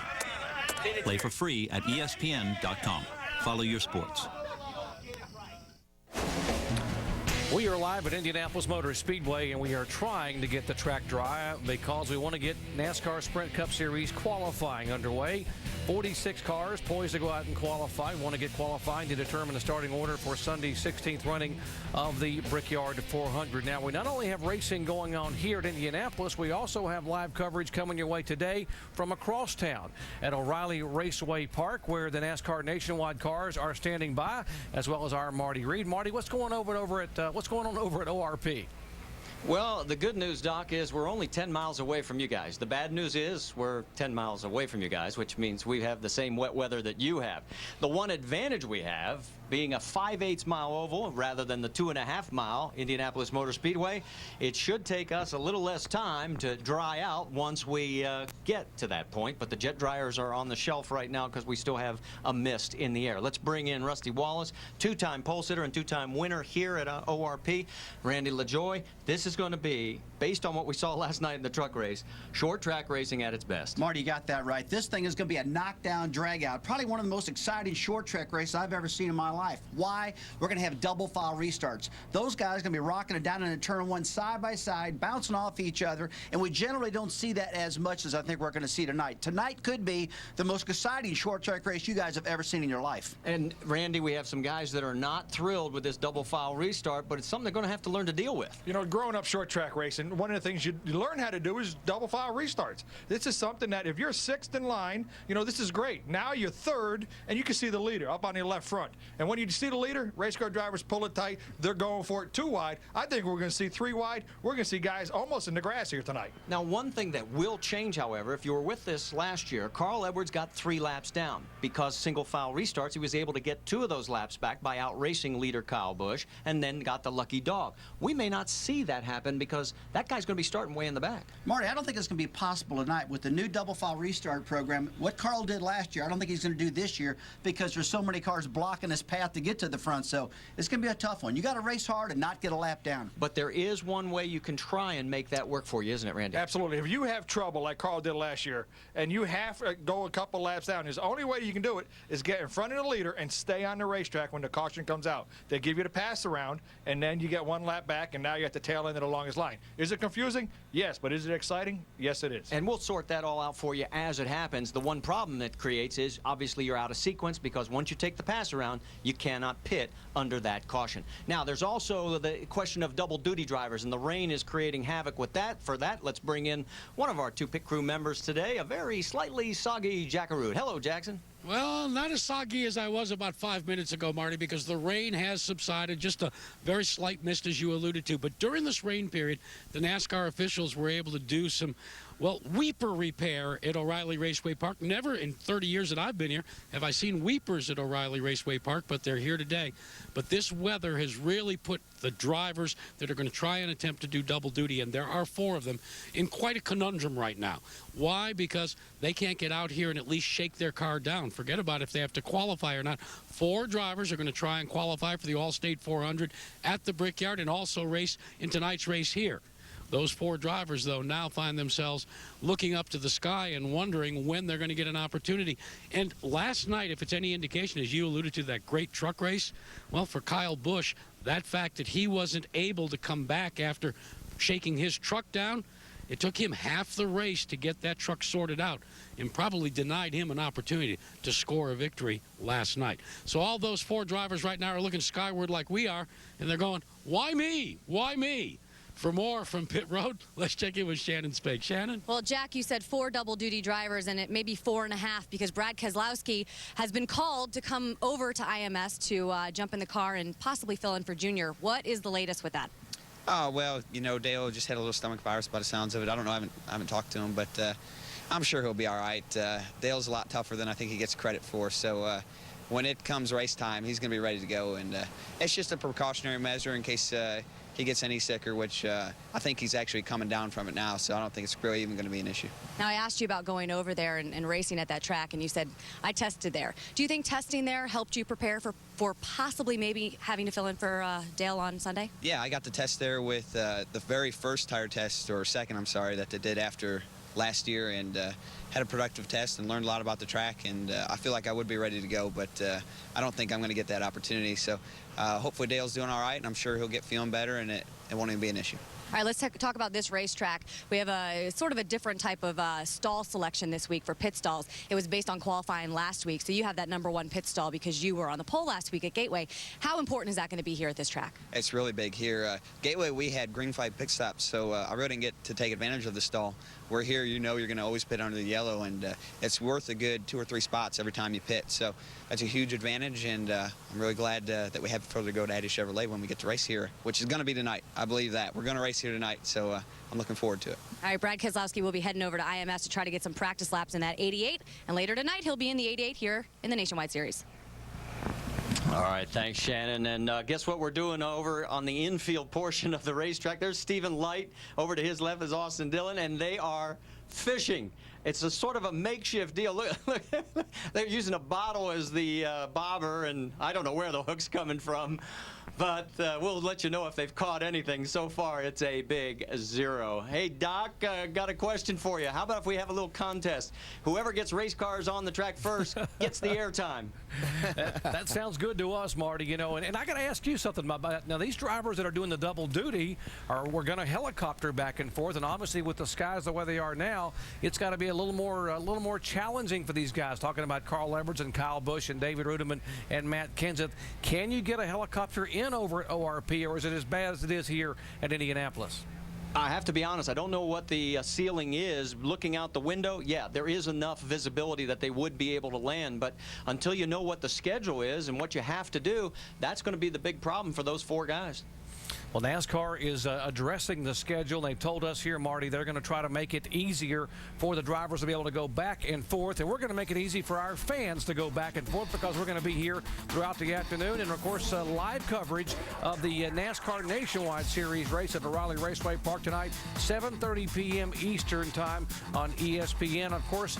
And we are going to be here on Sunday for the 16th running of the Brickyard 400 presented by Golden Corral.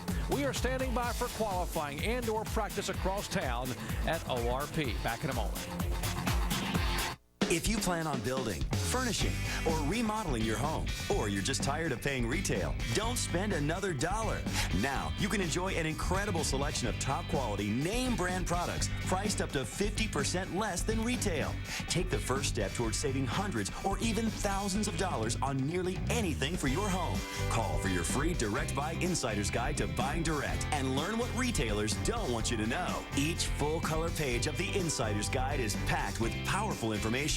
Discover some of the hundreds of thousands of products available from over 700 name brand manufacturers. Everything, including furniture, cabinets, appliances, flooring, lighting fixtures, and so much more, all without retail markups. At Direct Buy, you can't afford to miss this valuable opportunity. Call the number on your screen now to get your own Direct Buy Insider's Guide. You'll also receive a visitor's pass and map to the Direct Buy showroom nearest you.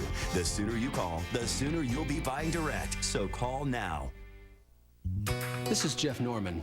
He doesn't get health insurance from an employer, so he's been buying it himself for years. He's healthy, so he wonders why his rates keep going up. Liz Sloan wants health insurance, but doesn't think she can afford it. We're Assurant Health, and we've been customizing plans to meet the needs of individuals for over 110 years. For instance, with our 2-year rate guarantee and healthy discount, Jeff will get 15% off his rate and lock in that rate for 2 years. For Liz, we offer plans that allow people like her to pay for only the benefits they need, saving them money.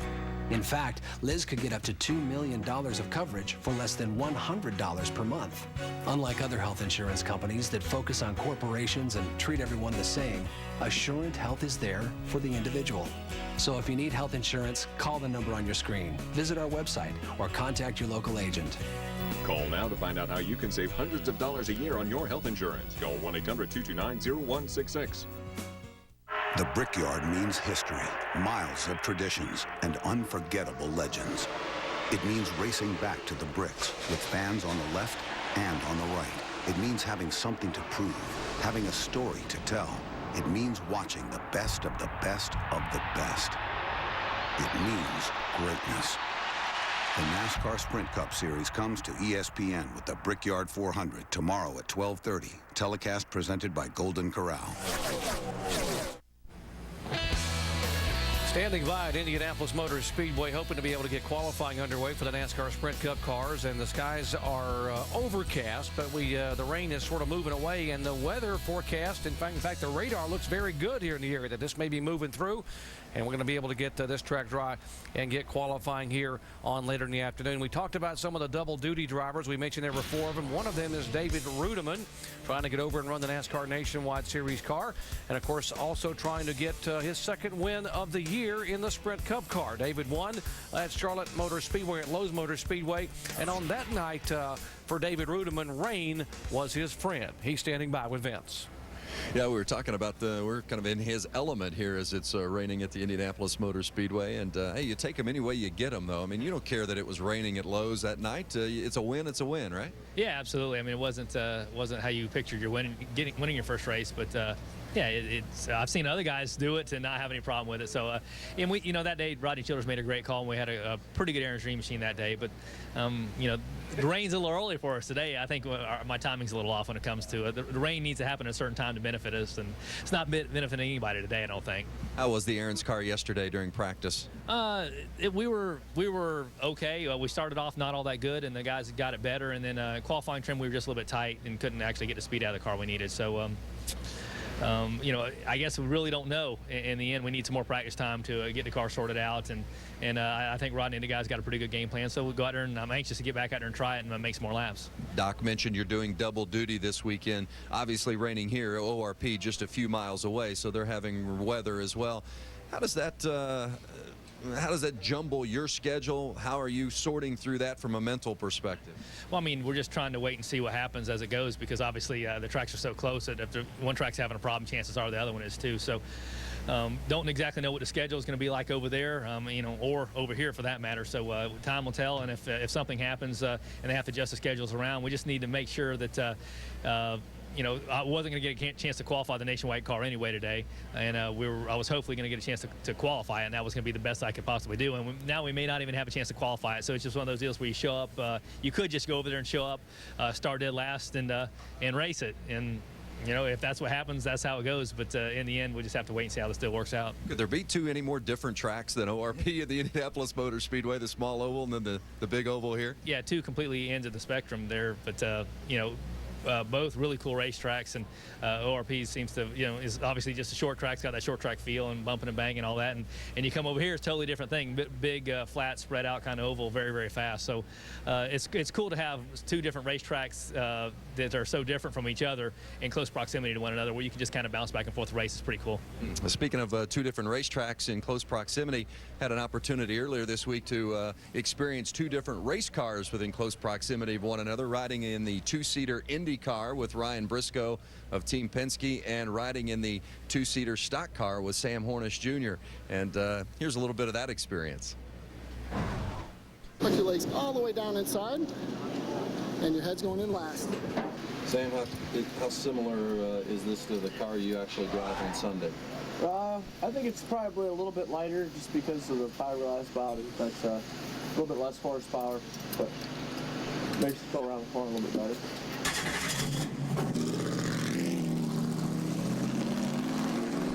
Well, you're one of the few guys that still around, that's been around this place in both kinds of cars. How would you compare the two? I don't know if I can. I mean, they're so much different. The cars, yeah, obviously, are heavier, slide around a little bit more. The one thing that I had to say about it is, you know, even though you're going about 40 miles an hour slower, it feels like you're going about 50 miles an hour faster. What's the difference on race day here for a driver who's run both of these events? You know, I remember coming out here for my first race and, you know, being able to walking out, you know, onto the, and seeing how everything's kind of came alive with it being full, and, you know, all the colors of people standing up, sitting down, moving around. It's like, you know, I know when I get off 465 how close I am, and like it starts being that feeling already. And it's only 3 days. It's 3 days before the race, and you don't have all this other activity, but I just feel like kind of a little bit more of a kid again. Who's gonna win at the stripe? It's Hornish wins. Having experienced the greatest thrill in an Indy car here, winning the Indy 500, do you allow yourself to dream about what it might be like to win the Brickyard 400? You know, it would probably, yeah, it means a lot. It means, you know, a tremendous amount. Probably one of the biggest things that, you know, would go through my head is, you know, to be able to win here in two different forms. I mean, there's guys that have driven both, but nobody, you know, has won in both kinds of, you know, the Indy cars and the stock cars. And I don't think I can put it into words what it would mean. And Sam, standing here watching that video clip of you winning one of the closest finishes with Marco Andretti, and you said it never gets old. What's it like looking at that and remembering back to the memory you have here? Well, it's definitely good to be on the good end of that, and you know, it's just unbelievable. You know, something that I never thought that I'd have an opportunity. I had been here probably for, you know, 9 or 10 Indy 500s before I ever had an opportunity to race in one. It's kind of, you know, the big family thing to do each year. I always enjoyed that, and, you know, the only goal I ever had when I started racing was someday just to come to Indianapolis and qualify. So it wasn't anything about running there 8 times or winning or anything like that. So to be able to look at that, that was so far beyond what I ever thought that I would achieve that, I mean, it's a very, very proud moment. You always hear everybody talk about, you know, our own Dale Jarrett was talking about the other day, driving through the tunnel here and what it's like and how it's different than any other place. But driving through the tunnel, walking into the garage, as a stock car driver now, how does that differ? Well, it's actually a little bit more fun now. When I was here, for the 500, after the first year or so, it became so nerve-wracking for me. I was very much felt sick to my stomach for about 3 weeks because I wanted to do so well. I wanted to win. Really the only year that I really felt comfortable the whole time was 2007 because I didn't have to worry about winning. That was probably the funnest year that I had at the Speedway, and we didn't win that year, but finished in the top 5 and had a really good run and were strong all throughout the month. So now this is more like being a fan again. I get to come here for 3 days. I get to really enjoy being in Indianapolis and not have to feel like I'm, have all this pressure on me. Of course, I want to go out there and win. I want to do well, but when it comes down to it, it's not 3 weeks of gut wrenching, the whole time, I guess. Hey, and it was fun getting to watch you take our own Vince Welch around. Okay, student? Yeah, he did okay. He didn't scream at all, at least I could hear, but the engine's pretty loud. But, I give everybody the same ride, and you'd be surprised. There's little ladies that want to go faster and big burly guys that want to go slower, so it depends on the person. All right, thanks, Sam. It's good to see Sam Hornish back here. 2006 Indy 500 winner, Doc. Jamie, second closest finish in Indy 500 history that year. You saw the move on Marco Andretti, 63 1/1000ths of a second. Now, here are the 6 drivers who have competed in the Indianapolis 500 and the 2 that have won it, who are also trying to qualify for this year's Brickyard 400 field. Now, one of those, John Andretti, was in the very first Brickyard 400 and will be making his 21st start at this racetrack. Vince? 21 starts. This Doc was just saying this will be your 21st start here at the Indianapolis Motor Speedway. Man, you're getting old. Well, I just saw where it said former Indy 500 drivers. I do the Speedway this year. I'm no former about it. No, but I love being here. This is the Indianapolis Motor Speedway, and anything that happens here, rain or shine, is just great to be here. We were just visiting with Sam Hornish. Jamie was talking with Sam and talking to some of the differences between being here in a stock car and being here in an Indy car. How about from your perspective, what's the biggest difference in the seat as you go around in those 2 different types of machines? I don't know. To me, it doesn't even seem like the same racetrack in a lot of ways. It drives so different. You get down to the corner in the Indy car, you're knowing I can't lift. In the stock car, it's knowing when you got to lift and try not to give up too much, and then carry as much speed as you can. So to me, it drives totally different in both race cars. But when you get out, you're still in the same great place. And you drive back to the garages with the stock cars, and the Indy cars, you only got to go to pit road. We've been talking a lot, of course, about the weekend, and hopefully we get some track activity in today. What's the #1 item on your guys' agenda in regards to preparing for this race on Sunday? I'd love to get some more track time. We like to get some more track time on the Taco Bell Chevrolet, in the sense that, yesterday we're trying things and we didn't get all the way where we wanted to be. We got a few things we wanted to try today. We threw them in for qualifying because we didn't know if we might just get qualifying in, and at least we can try them in that. So we're not quite sure where we're at, but we know in the race that we'll just plan a lot of adjustments anyway if we have to. But one thing to say is Goodyear did a great job with the tire. It's really nice, and everything is working out well. Okay, now we're going to take a look. I want you to look at the monitor here that we have next to the camera, because I think we've fixed it. Yeah, see, former's off, so we've taken care of you already. There you go. That's perfect. Well, the other guys are all former. But I guess the 2 highlighted guys have to be the winners, right? You want your name in white there, don't you, with Juan? And what would it mean to win at Indianapolis for an Andretti like yourself? Well, at least taken out of the black, But no, it means everything. Obviously, my family has been here a long time and only have 1 500 victory. Michael has led more laps than some of the 4-time winners. Been here plenty of times with plenty of us. One year we had 4 of us in here, so even stacking the deck hasn't worked that well, but we still keep coming back because of how much it does mean. It might be a long shot, but boy, it's always popular to see an Andretti at the Indianapolis Speedway, Doc. Always great to see John. Of course, his uncle Mario, a winner here. And talk about legends and legendary names at Indianapolis. Richard Petty. Wow, the last time John Andretti won, he was driving for the King. Back in a moment. Get 20% more cash for your broken, unwanted, or mismatched gold jewelry. Cash for Gold, the largest volume consumer gold buyer in the USA, is on an extended buying spree. Prices are still at all-time highs, and we still can't keep up with demand. So we've raised our goal $100 million and extended our deadline. Now we're out to buy $200 million in gold by the end of summer, September 30th. Send us any unwanted, broken, or mismatched gold jewelry right now. Call for a free prepaid envelope envelope, fill it with the items you want to sell, send it to our secure processing center, and get ready to count your cash. And to meet our new $200 million goal, we've increased our cash payout by 20%. Cash for Gold owns its own refinery. There's no middleman, just more cash for you. And now we're paying even 20% more cash. Call before the gold rush ends September 30th. Call 1-800-994-3464 or visit cash4gold.com.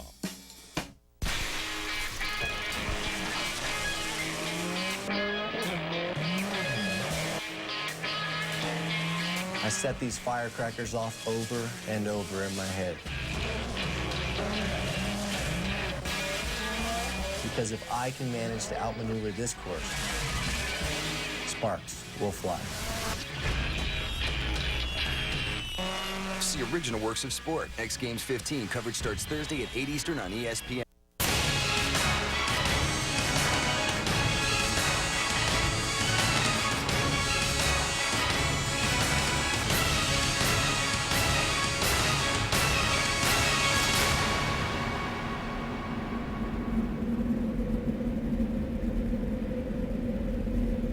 Brought to you by your Northern California Honda dealers. It's Honda clearance time. See your Honda dealer right now for the best deals of the year. Visit shophonda.com for details.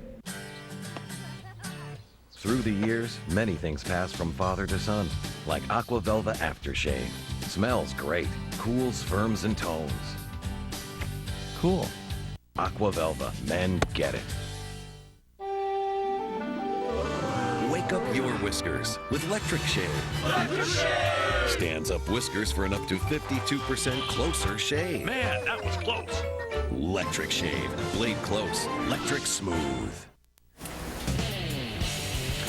An army of track drying vehicles out on Indianapolis Motor Speedway, and we are in earnest now trying to get the track dry. We told you a little bit ago that it looks like the weather forecast is improving here. The radar didn't show any impending storms in and around the area, so we're hoping to get the track dry and be able to get qualifying underway. We brought coverage from here yesterday with the first practice section, and there's the top 10. And late in that session, it was Greg Biffle driving for Roush Fenway, who was at the top of the speed charts, and the Biff over 177 miles an hour. Yeah, it looked like he was more in qualifying trim there, and good effort. But things picked up in the second practice session. Greg Biffle joins us now. You picked up about 0.3, but a lot of other guys picked up a lot more. Yeah, I was really excited after that first practice. I thought, man, we might have a chance at this thing. But I thought more guys were in qualifying trim in that first one, or at least made a run at the end of it. But we did pick up for the second one, but not as much as the other guys did. And our first time out, we were on scuffs, of course, the set of tires, and we ran 0.2 quicker. So I thought we'd put stickers on and pick up even more. And we didn't really pick up that much more. So we ended up 20th in that second practice session, but I think we have a little bit more left. We talked about how technically challenging this racetrack is, Greg, and we talked to Mark Martin a little bit ago, and our crew chiefs are talking about how tough it is to set up. For you as a driver, where does this track rank in terms of degree of difficulty for qualifying and racing? Well, certainly qualifying, this is one of the toughest places because you're approaching the corner so fast. And the corner is, you can't really see where you need to be, at first, when you first turn in. So, things are going by in a hurry, and you have to turn in. And that split second of turn in, sets the whole corner up because you can't open the wheel up and then turn again. If you turn too early, you're going to get down on those bumps. The car's going to bounce and move up, and then you're not going to be able to go to the gas soon enough. So it's very important to get, a good, qualifying is very technical. What is your take on, we've talked about this tire and we've talked about this tire. As far as going and making a qualifying effort, does it have a tremendous amount of grip that you feel like that you can really lean on it that much? It is. We've beaten this tire issue up a lot, but, for merit because of last year. But this tire is so good. That's what's amazing. Last year's tire obviously wasn't very good, but this tire, they've done such a great job. This tire is perfect. So far. Testing, I ran out of gas going down the front stretch, lap 30, and tire had great rubber on. It's got a lot of grip qualifying. The only thing that we haven't been is side-by-side with guys. Is the only issue. That was the question that I was going to ask. Now, with the double file restarts, is this tire going to allow you guys to get down through turn 1 and get to turn 2? Because we're having a little debate on whether we're going to have a little problem in turn 1 or turn 2 if nobody's going to get, but will it allow some side-by-side racing? I think so. I think so. And what it's going to be is that guy on the outside is going to have to give that guy on the bottom a little bit of room. And obviously the bottom is the place to be. So I don't know how bad the guys on the top are going to get beat up at the beginning of the run. But, we're going to have to wait and see. I'm curious to see. But if I have my choice right now, I'm picking the bottom. But we'll have to wait and see in the race. You spent a lot of time up here testing for Goodyear and being involved in all that. How much do you think that helps you coming in here to this weekend, especially with the weather like we've got right now? That's a big concern. I think Goodyear is nervous about is what the track's going to do when it rains on it like this, and if it does take some rubber off it. But the track conditions when we tested here, very hot, similar to what it would be racing, and the tires were great. But I think that they have a pretty good handle on what they're going to do on this green racetrack too. And we got some practice sessions, and if need be, they throw a competition caution at the beginning of this race. I really think the tire is a non-issue. Well, the good news is, as you said, the tire is great here in 2009. The bad news is, in 2008 at the Brickyard, it was all about disappointment and deflation. Sunday's run at the Brickyard, a bust. Worst single day NASCAR has had in 10, 15, 20 years. Horrible. We'll turn this high-profile race into a caution-filled mess. You don't go to a race and expect the race to be run in 10 to 12 laps. Is it the track or the tires or the cars or the track tires and cars? It's race day at the Indianapolis Motor Speedway, and the fans are pouring through the gates. Fired up. There you go. He says, we got a plan. Good to go. Everybody, let's keep our heads in the game. We don't have any idea what's going to happen. Everybody was on pins and needles that day. And then, of course, it all just unraveled. Let it pit him now. Take tires. Go. Oh, tire just comes apart. Right rear done. Worried looks on crew chiefs' faces. You kind of have these hopes that, okay, maybe that was one instance. Maybe this is just two circumstance. Get to be more and more, you think, man, this can't be happening. Got a real bad vibration. What was the damage on my car? Right rear was completely gone. It was just a situation where all of the circumstances were perfect, but just unbelievable tire wear. It's like it's happening and you don't want it to happen. My right rear's forward. Can I come now or not? You need to come, you come. Right now, these guys are just holding on and hoping that something like this doesn't happen to them. It just felt like an explosion. It sounded like a bomb blew up. Tore the whole right side off the car, Chip. The whole right side's gone. It was pathetic. Last year's a bad race to talk about. When the caution flag flies, you know something's not good. And there was a lot of that. It is what it is. Don't complain. It's what we have. Yeah, that's Robin Pemberton walking right there. He's concerned, I'll guarantee. He's going to talk to these guys, look at the situation. You never really understand the gravity of the situation at first, but then the more you start talking about it, you realize, oh no, what is it going to be like for our fans? Hey, tell Goodyear I want a refund, at least half-price tickets next year. Have you seen the movie The Groundhog Day? Caution down. It was like watching the same thing, Caution down now. but you had to start over, and then you'd watch it again. I feel bad for the fans. It's too bad this is how this deal went down. I will let you know as soon as they tell me on the next competition caution. Jimmy Johnson has been the guy to beat throughout the day. We're going to get down here inside of 10 laps to go, and then it's going to be about the driver and the machine and who wants this the most. This stop can win or lose it all. Here they come. Safe to like everybody else. Just go for it. Good tires. This one was for all the marbles. Go, take it in. Clear out, yes. An amazing pit stop for Jimmy Johnson. Up, guys. Nice call. Those last 10 laps, it was a big relief knowing that we could race for the win. Jimmy Johnson and Carl Edwards, mano a mano. I knew I was going to have my hands full. Just you and him. Jimmy Johnson becomes a two-time winner at the Brickyard. You guys are the best, man. That's all there is to it. Thank you, boys. I hate to turn down this compliment from you, buddy, but I think you're the one that's the best. I've never seen anything better than that. And the completion of what has been a bizarre race day here at the Indianapolis Motor Speedway. Well, the numbers from a year ago were impressive or maybe depressive, depending upon your point of view. There were 11 caution flags, 6 competition yellows, a record 52 laps run under the yellow flag, and, of course, the longest green flag stretch, a mere 13 laps because of the tire issues. And we are visiting with Greg Biffle, who lived through that a year ago. Greg managed a top 10 finish. Greg, what was it like for you as a driver to try to survive that kind of ugly afternoon? Yeah, I mean, we knew right going in before the race started that tire management was going to be the whole key. And so when the green flag came out, I just simply stayed, tried to keep up with the car in front of me with using the least amount of throttle as I could on corner exit. I'd roll the car down in the corner and pick the throttle up real easy. And then after about 6 laps, the guys started to fade, and I'd just start passing them one after another. And, it was a part of that was kind of fun from the driver's seat because we were in control of our tires, and how to conserve them. And I never had a tire issue under the, in that race. So it was a matter of, how much gas to give it and how much tire I had left. And I'd push the issue a little bit and then ask the guys, how much tire did I have left? And I'd use that to regulate how hard to run. What if NASCAR had not thrown all of the competition yellows last year? What kind of race would we have seen then? Well, probably, everybody would have pitted under green, and it might have got, pretty exciting, but I think still guys would have stayed out until the right rear quarter panel left. And, I would have rather... Still have caution. Yeah, you still have a caution to pick the debris up. But I'd rather seen them leave the green out and just pit and manage your tires.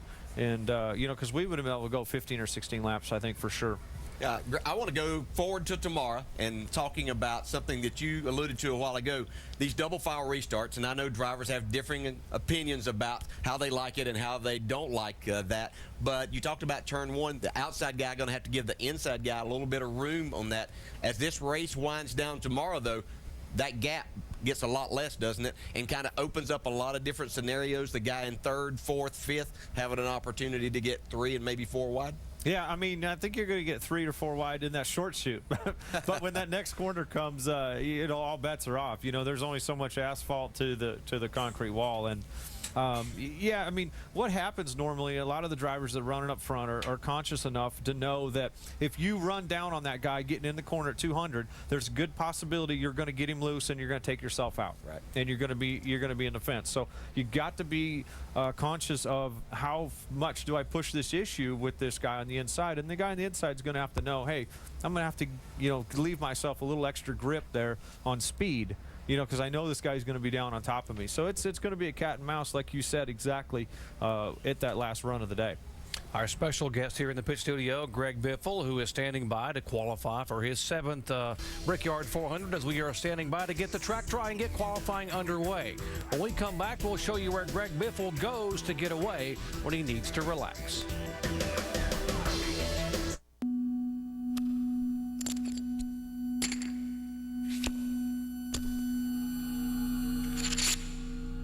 Is he bluffing? I think he's trying to bluff me here. I bet that what is he thinking? What is he trying to do? 13 to 1, 12 to 1, 4 to 1, 2 to 1. Unless I'm drawing dead. I like my chances. I'm all in. We play at fulltiltpoker.net. Every 60 seconds, someone, somewhere, is making the switch to Tempur-Pedic. Now, it's your turn. Call now for your free information kit, including a Tempur material sample, along with a DVD and catalog. Traditional mattresses use metal springs that can cause pressure points, causing you to toss and turn. Only the Tempur-Pedic mattress automatically adjusts to your body while keeping your spine in perfect alignment. Plus, because Tempur-Pedic doesn't transfer, you won't disturb your partner when you get out of bed or shift positions. Best of all, Tempur-Pedic will let you sleep on one of their sleep systems for an incredible 90 nights before you make your purchase decision. If you want the ultimate in comfort, if you wish to get more sleep but can't, it's time you make the switch to Tempur-Pedic. Call 1-800-770-8146 for your free information kit. That's 1-800-770-8146. Call today. We go through slumps, like everyone else. And when things start going bad like that, sometimes the best thing to do, watch the tape. Now look right here, your shoulder, you're dipping it. Really? What concerns me is this motion here. Yeah, but my posture's good, isn't it? Is that bad? It's not good. I don't even know where to begin with this one. Yeah, that was a poor effort. Eventually, the great ones always figure it out. Things obviously are neck and neck in potential to lead changes by the day. I'm embarrassed. The legendary Indianapolis Motor Speedway. There is the pylon. You know about the yard of bricks. 100 years old. The track opened back in 1909. Stock cars have been coming here since 1994. And unfortunately, the king of stock car racing retired in 1992 and didn't get to race here. But this past May, he was able to have a special memory as an open wheel owner, bringing a car to the Indy 500 and the yard of bricks. Richard Petty with our Vince Welch. Yeah, it was great to see King Richard here in the month of May at the Indianapolis 500 with John Andretti. What was that experience like for you as a car owner to be here at Indianapolis? Well, it was really neat. You know, we came last year when John was running, and we wasn't really that involved. But once you come to a race, and no matter what it is, whether it's Saturday night race or not, if you know somebody or you're involved, then you get more involved in the race. So coming up here this time, I was totally involved in the thing, so made it that much more exciting. Is that something we might see more of in future years? Well, you can't never know. You know, we're working on some stuff for next year, and hopefully we can do a little bit better next year than we did this year. But, you know, the way the economy is, we don't really know. But John's out there every day working on different situations. I told him I'd go along with whatever he could come up with. During your driving career, did you have any interest in driving the Indianapolis 500? I know A.J. Foyt and Mario Andretti came over to Daytona some, but did you have any interest as a driver in coming over to run the Indianapolis 500? Well, the situation was that I owned my own team, and it was a family operation. I couldn't afford to go anywhere else. If I'd have went somewhere else and come up here and run, then we'd had to hire a driver, and then there goes all our profit. So, you know, I never really thought. I think I come up here one time in '65 or something, and looked around Ford's car and said, "This ain't for me." But no, really no interest at all in coming. I like to watch the races, but as far as being involved in them, I never thought about it. Hey, by the way, guys, I just want to make sure and point out that this isn't dry ice that we have to add dramatic effect for the interview with Richard Petty, but it's lunchtime here in the garage area in the haulers, and so they really got the grill working over here. We're being smoked out, but Richard, always the smart one. He's got the glasses on that keeps the smoke from getting in the eyes here at lunchtime. Casey Kane won earlier this year. You were the first one in the victory lane to congratulate him. What did that mean for you? It was a big deal. It's been 8 to 10 years since Petty had won a race, Petty Enterprise. I think the last one was John in '99 or some kind of deal at Martinsville. And, you know, we knew we had all the stuff together. We just needed the circumstances to flow our way. And, you know, he done an excellent job on the road course, and he's not really a road course driver as far as what his finishes had been. He is a road racer, but it hadn't showed up. And all of a sudden, everything came together on that one day. Car was good, he was good, the crew was good. It was just circumstances that really shined on the Petty operation, and you know, it just makes it all feel good. And we knew we had the stuff to do it with. That just proves that, hey, if we get everything together and do our job, then we can win races. How about if it would all come together for a Petty organization here at Indianapolis? What would that mean to you this weekend? That'd just be unreal. You know, Casey always runs good here. You know, we got our other drivers that have run in, and some of them have run here, some hadn't. So the big deal is just, you know, is it our day? Okay, we're going to do everything we can to make it our day, but then circumstances come in beyond our control. Sometimes you just flat get out and run, you know, and then other times you're running good and then you have trouble. So the deal is just putting a good day together like we did in California. Well, thanks for interrupting your lunch to come out and visit with us. Thank you, guys. Yeah, that's Richard Petty. Doc. A 7-time Cup champion Richard Petty. Boy, how special would it be to see the King, maybe that 43 car go to victory lane at a legendary place like the Indianapolis Motor Speedway. We talk about championships, and looking at the points race right now, there are 7 races remaining until the chase begins. Our guest, Greg Biffle. And Greg, you were 9th in the points a couple of weeks ago. You've had some troubles the last couple of weeks, and now you're just 13th. You're outside that chase cutoff. Do you think about the chase, or can you focus on the race here on Sunday? Well, certainly we're thinking about the chase all the time, you know, and unfortunately right up to a weekend off, you know, I fall from 9th to 12th or 13th. So that gave me a lot to think about for 2 weeks coming back here. I know we run good here, and I'm looking forward to this race getting back in. I think this is a racetrack where we can. And, you know, we're up against some tough guys that got a lot of momentum right now. Casey's running good, Juan Pablo's running good, and Mark Martin's running good. And those are the guys we have to beat to get in the chase. We're going to have to flat run better than them to get in the chase, and that's what we need to do. And I think we're capable of it. It's just, you know, we've had some unfortunate races. And, Greg, that was a question I wanted to ask you. Roush Fenway or Ford as a group has not been as sharp as they were last year. Is it because the other teams have picked up? I mean, what are you guys working on? Is it the fact that Ford hasn't introduced their new motor yet and the other manufacturers have that? It's just not as sharp as last year. Yeah, you know, we were just talking about that. You know, I was just in Jack's bus talking with him a little bit ago, and we are just off a little bit as an organization. We know that, and you know, we can't pinpoint exactly what it is. In fact, we went to Chicago last year, and we were the fastest in qualifying practice. Prior to qualifying, got rained out. This year, same exact setup, same tire, same everything, and you know, we're 25th. And you know, is it the other guys picked up, or have we lost a little bit of grip? But you know, we went back with exactly what we had a year ago, and it was just not as fast. So I mean, it's we're scrambling right now to pick it up, and we don't think it's engine. You know, Doug and those guys are doing a great job with the engine, but yes, we'll be a little bit better when we get the new Ford engine in. So much pressure on a driver, not only to win the race week after week, but now to make the chase here, to be able to be a part of the championship hunt here down the stretch in 2009. So with all that pressure on a driver, where does Greg Biffle go to get away, to relax? All good ranches have names. And the name of this one's the Triple B Ranch.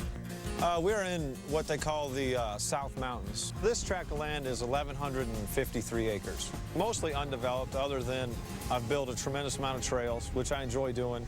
And then everything that we built on the land are materials from the property, like all these rails you see, all the masonry, the rock steps, and the rocks on the fireplace, and on the building down at the cabin was actually kind of fun, you know, because it's like scavenger hunt, and I love being outside and doing things. Our latest project was I've always dreamed about having a gas station, old-time gas station, and I cleared the little spot with the dozer where we were going to put it. I love to fabricate and built race cars for about 6 years, so I enjoy welding and fabricating. For instance, the screen on the fireplace, I built those in my shop. I built all the brackets for the beams that we built. I welded those up actually about 3 weeks ago. Oh! In the fall and all through the winter and the spring, I enjoy being up here every day doing stuff. And, you know, it's always that time of the year getting ready for Daytona and your Daytona testing. I'm up here dreading that the season's getting ready to start. So, but it's what I enjoy. I enjoy getting away, I enjoy nature. And now it's kind of my passion. A lot of people do different stuff. People enjoy going to New York or going to the beach, but I enjoy coming here and doing some of this. What a great place to get away. Do you get a chance to get there much during the season? Can you sneak off a little bit? Yeah, I can sneak off a little bit. I like it, you know, in the you know, through the summer months, pretty hot up there, but I like it up until the fall. It's beautiful there, and then in the springtime. But that's instead of going to the gym, I go there, you know, find something to do to keep myself in shape, and I really enjoy it. We're having a charity event there October 20th, so I've invited about 10 drivers, and we're gonna have a bunch of sponsors and people to come and do a sporting clay shoot and you know, ride the trails and do some things like that. I talked to DJ about doing a longest drive and closest to the pin competition I'm setting up in the field down below. So it's gonna be a lot of fun. So you're gonna have DJ Woods there to be able to hit the golf ball? Yep, he's the best golfer in the garage. So we've that's not saying much about the golf game around here, if that's the case. We've picked him to come and help us. So, hey, we know you got to get back over to the garage. I want to ask you before we let you go here, predictions on Sunday. We know last year everybody was worried about tires. What's the #1 thought about in the drivers, among the drivers, that's going to happen on Sunday? What's the key to winning this race for you guys? Well, certainly track position is going to be a key, and you know, we know the double file restarts are going to be an issue. So that's #1. Pit stops are going to be really important, and I don't think tires are going to be any kind of an issue. I think the tire issue is going to be, do we take 2, do we take 4, or do we take none? You know, that's going to be the issue for the strategy for Sunday. I think that you know, that's going to be the winning call, is what position, and then do I start on the bottom or the top on the restart? Well, that is certainly great news that tires were going to be a part of the strategy, not a part of the story here at Indianapolis. Greg Biffle, good luck to you on Sunday, and we'll see if indeed the Biff can win the Brickyard 400 on Sunday. Standing by in the garage, hoping to be able to get these cars rolled out to qualify. Back in just a moment. ESPN Fantasy Football is built by fans just like you, with everything you need to play your way. All for fans, all for free. Play today at ESPN.com/fantasy. It was the perfect break-in. But someone worse was already inside. Now the family he came to rob is the family he has to save. Critics are calling The Collector the must-see horror film of the summer. A new horror icon is born. The Collector. Rated R. Starts Friday. I was in the grocery store when I had a heart attack. My daughter was with me. I took a Bear aspirin out of my purse and chewed it. My doctor said the Bear aspirin saved my life. Please talk to your doctor about aspirin and your heart. I'm going to be grandma for a long time. Roundup Extended Control does 2 jobs at once. 1, kills weeds to the root. 2, forms a barrier, preventing new ones for up to 4 months. Roundup Extended Control. I really got sick and tired of every day when I met somebody. They would look at the top of my head, and then they'd look me in the face.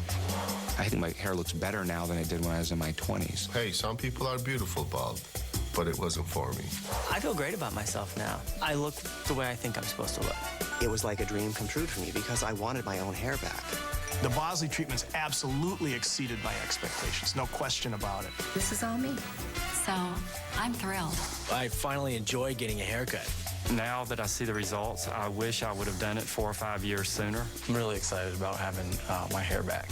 When it comes to going bald, you now have a choice. To find out more about this clinically proven permanent hair loss solution from Bosley, call to receive this free guidebook, medical report, and DVD. This is the only permanent solution to hair loss. Choose to do something about your hair loss. Call 1-800-663-2105. That's 1-800-663-2105 or go online to bosley.com today. Here at the legendary Indianapolis Motor Speedway, we are set to qualify for the 16th running of the Brickyard 400. Unfortunately, Mother Nature hasn't cooperated much this morning. We hope to be able to get that legendary yard of bricks crossed numerous times by some 46 cars that are poised in the garage area to try to set the field here in NASCAR Sprint Cup competition. You know, the Cup cars have been coming to this racetrack since 1994, but they've been coming to Indianapolis since 1982, and it was the NASCAR Nationwide Series cars that first came to Indiana, and they were over at O'Reilly Raceway Park, where our Marty Reed is standing by to be able to call the action tonight for the Nationwide Series. And Marty, what's the situation there? Are you guys getting a little drier than we are here? Okay.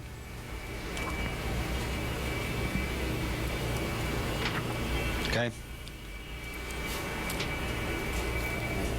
And, all right, Doc, thanks very much. As we're over here getting everything dried out and getting ready for tonight's race, and we may win our little side contest between you guys, obviously, because we're a little bit shorter as far as distance. It's a little easier for us to dry. They're talking maybe as early as 1 o'clock that we'll have cars out on the racetrack. Now, excuse me, as we show you Ron Hornaday, one of the reasons we want to talk about Ron, if you were watching last night's Camping World Truck Series race, that man right there made history. He became the first ever in the Truck Series to win 4 straight races. He's in the 33, holding off the number 5 of Mike Skinner, taking the checkered flag. And Skinner had stopped just 35 laps earlier for tires, and Hornaday still held him off. And Shannon Spake has caught up with the 4-time winner. Well, of course, we're coming down to us just as the jet dryers are going by, so we'll scream a little bit. All right, there we go. Last time we were with Ron Hornaday was at Milwaukee. We were celebrating your birthday. And tonight, of course, we're celebrating the 4 wins in the Truck Series. I know you've accomplished so much in your career, but where does that rank, that 4th win in a row? You know, I don't know where it ranks. It just says a lot for KHI and everybody over there. I mean, it's pretty cool to be able to accomplish that with the nowadays with the competitors and everything else we have in the Truck Series. But It was pretty cool. I mean, Skinner gave me a run, and I said, call him Brown. I mean, he was so awesome. He was pretty courteous. He had a better truck and rolled through the center, so I don't know. Got that trophy, though. That's all that counts. This 33 car was very fast last week. Kevin Harvick in the car was very happy. Says he feels that he's caught up to the Gibbs guys. And, of course, this is your week. How much confidence do you have coming into this race, a place where you won last night and have won before in the Nationwide Series? Well, Ernie Cope and the guys, I mean, they built a great car. And since Ernie's been over there, it's been a lot of fun to work with everybody over there. And this will be my second time running it. And we've learned a bunch. You know, when I drove it at Milwaukee, the car was good on long runs. And we're going to change that a little bit. We're going to try to make it so it's a medium car, you know, so we can get going on the starts and everything, especially with this double file restart. Since you brought it up, I forgot about. We do it nationwide, and it's pretty cool to have Vlasic pickles on the side of this Monte Carlo, and looking forward to it. It's going to be fun. All right, Ron Hornaday in the 33 car this weekend. Of course, this is the same car that won at Bristol with Kevin Harvick behind the wheel. Marty? All right, Shannon, he has 4 wins here, 3 in the trucks, including last night, and also one here in 2000 back in the NASCAR Nationwide Series. Jack, I think you have caught up with a guy who has won here about a dozen times, if I remember correctly. Yeah, Marty, and long before NASCAR arrived here, this was the hotbed of short track racing, the connection to the big track. Guys like A.J. Foyt, Pardelli Jones, they used to race here. And Mike Bliss, well, he blistered a lot of people here in those days as well. Mike, is there a home field advantage when you come and run on a short track that you're so familiar with? You know, I don't know. Like you said, I've been running here a lot. That just means you're old, you know. Yeah, I know, and I'm not going to say what date was my first race here, but, you know, this track really taught, I think, a lot of us, Tony Stewart's, Ryan Newman's, Jason Leffler, they told us how to drive and how to be fast, I guess. Why was that? What's the configuration? What does it do to teach you? It's a momentum track. The corners are so long, straightaways are short, and we drove midgets, Silver Crown, sprint cars. We drove a lot of different cars here. It just kept you...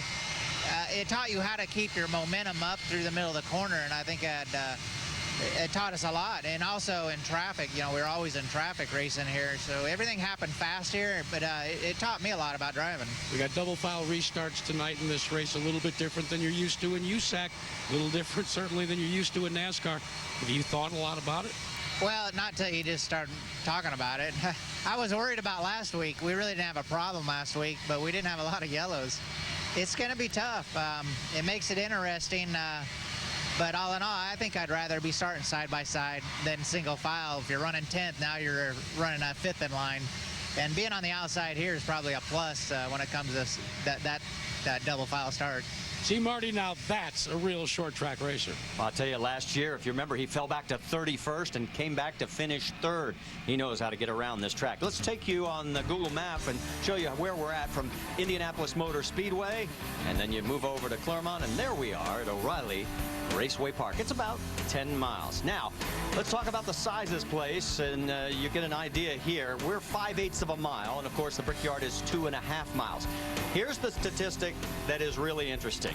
At the bottom of the page, it would take 18 O'Reilly Raceway Parks to fit inside Indianapolis Motor Speedway.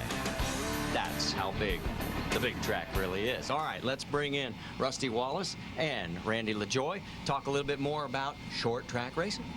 Tell you, everybody has cut their teeth in short tracks. There's no doubt about that. Almost every driver out there started on the short tracks. They've probably had more fun in their life on the short tracks. And all the fans, a lot of fans went to the Saturday night races, Friday night races, things like that, guys. So everybody's got to start somewhere. And that's one thing that's so special about this particular track, O'Reilly Raceway Park. It's a 5/8 mile racetrack. They root and they gouge, they bang and hit each other. I mean, it's going to see this all night long. And the fans love that style of racing. And the man on the far side over there, you've won this twice, and I know you hate having to go back and relive this.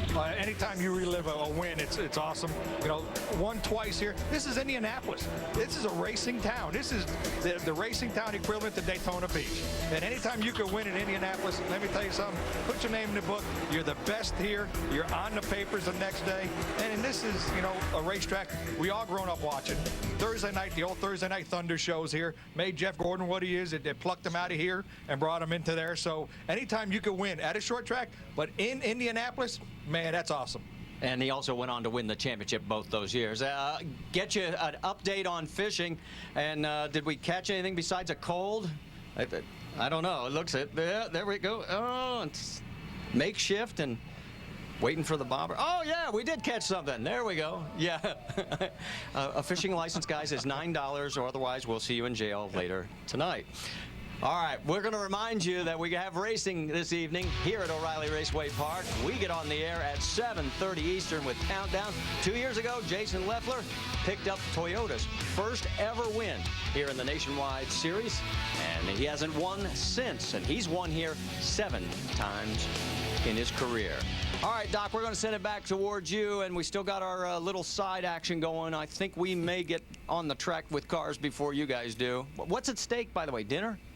Whatever you want. I mean, you know that you live here. I mean, wherever you want to take me is fine, Marty. I'm not particular. Hey, you know, the priority here at this racetrack is to try to get qualifying. That's the #1 priority. NASCAR has already said we're going to sit here and we're going to wait to get these cars qualified. Now, what about over where you are? I guess the priority there has to be able to get those cars on the track for practice first. Yes, and that's what they're going to try and do, because you guys did get practice yesterday. They want to get everybody out there, so our first priority will be to get practice. If we get qualifying in, so be it. If not, we'll start on points. All right, Marty, we'll be standing by to watch your coverage later today, practice, and, of course, live flag-to-flag coverage of the NASCAR Nationwide Series race tonight from O'Reilly Raceway Park. Kyle Busch, who picked up his 6th win of the season last week in Gateway, a 212-point points lead over Carl Edwards, who has the 1 win in 2009 at Milwaukee. And, by the way, Joey Logano, 5th in the points. When we come back, Sliced Bread will join us here at the Brickyard. So don't go away. This is Jeff Norman. He doesn't get health insurance from an employer, so he's been buying it himself for years. He's healthy, so he wonders why his rates keep going up. Liz Sloan wants health insurance, but doesn't think she can afford it. We're Assurant Health, and we've been customizing plans to meet the needs of individuals for over 110 years. For instance, with our 2-year rate guarantee and healthy discount, Jeff will get 15% off his rate and lock in that rate for 2 years. For Liz, we offer plans that allow people like her to pay for only the benefits they need, saving them money. In fact, Liz could get up to $2 million of coverage for less than $100 per month. Unlike other health insurance companies that focus on corporations and treat everyone the same, Assurant Health is there for the individual. So if you need health insurance, call the number on your screen, visit our website, or contact your local agent. Call now to find out how you can save hundreds of dollars a year on your health insurance. Call 1-800-229-0166.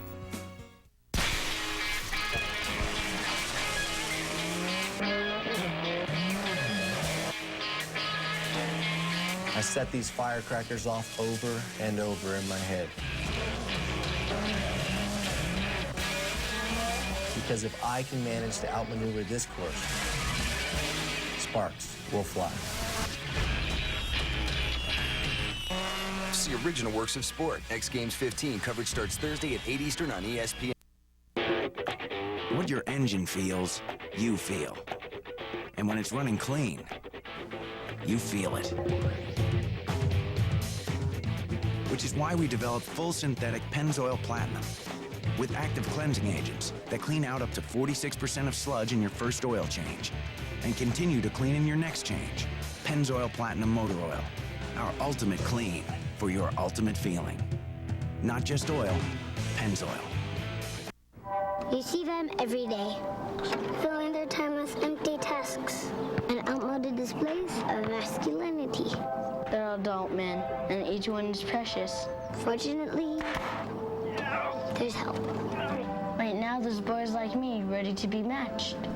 Just waiting to share our wisdom and friendship as little brothers. If you're a man, please contact Big Brothers Big Sisters.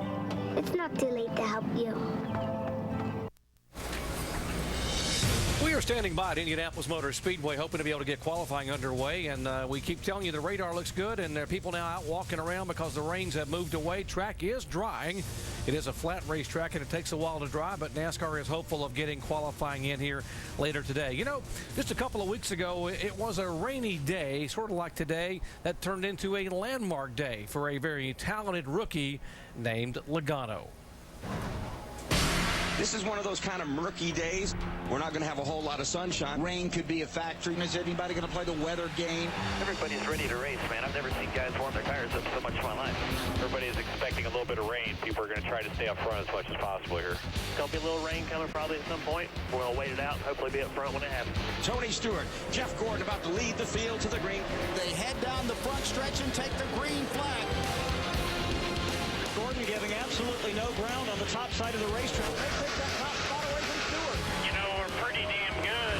Here they go for the lead off of turn 2. Kurt Busch to the inside of Jeff Gordon. And two-car, if he pushes me up out of the groove, he better make sure he does it all the way because he's not going to make the next corner.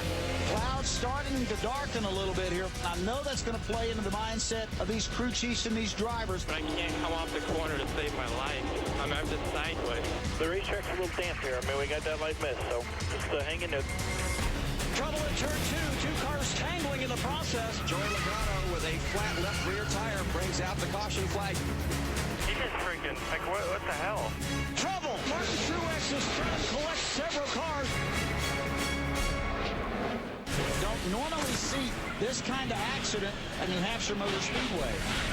Wow, that was a damn mess right there. I'm watching on TV. We definitely know who the one car's mad at. That would be the 18.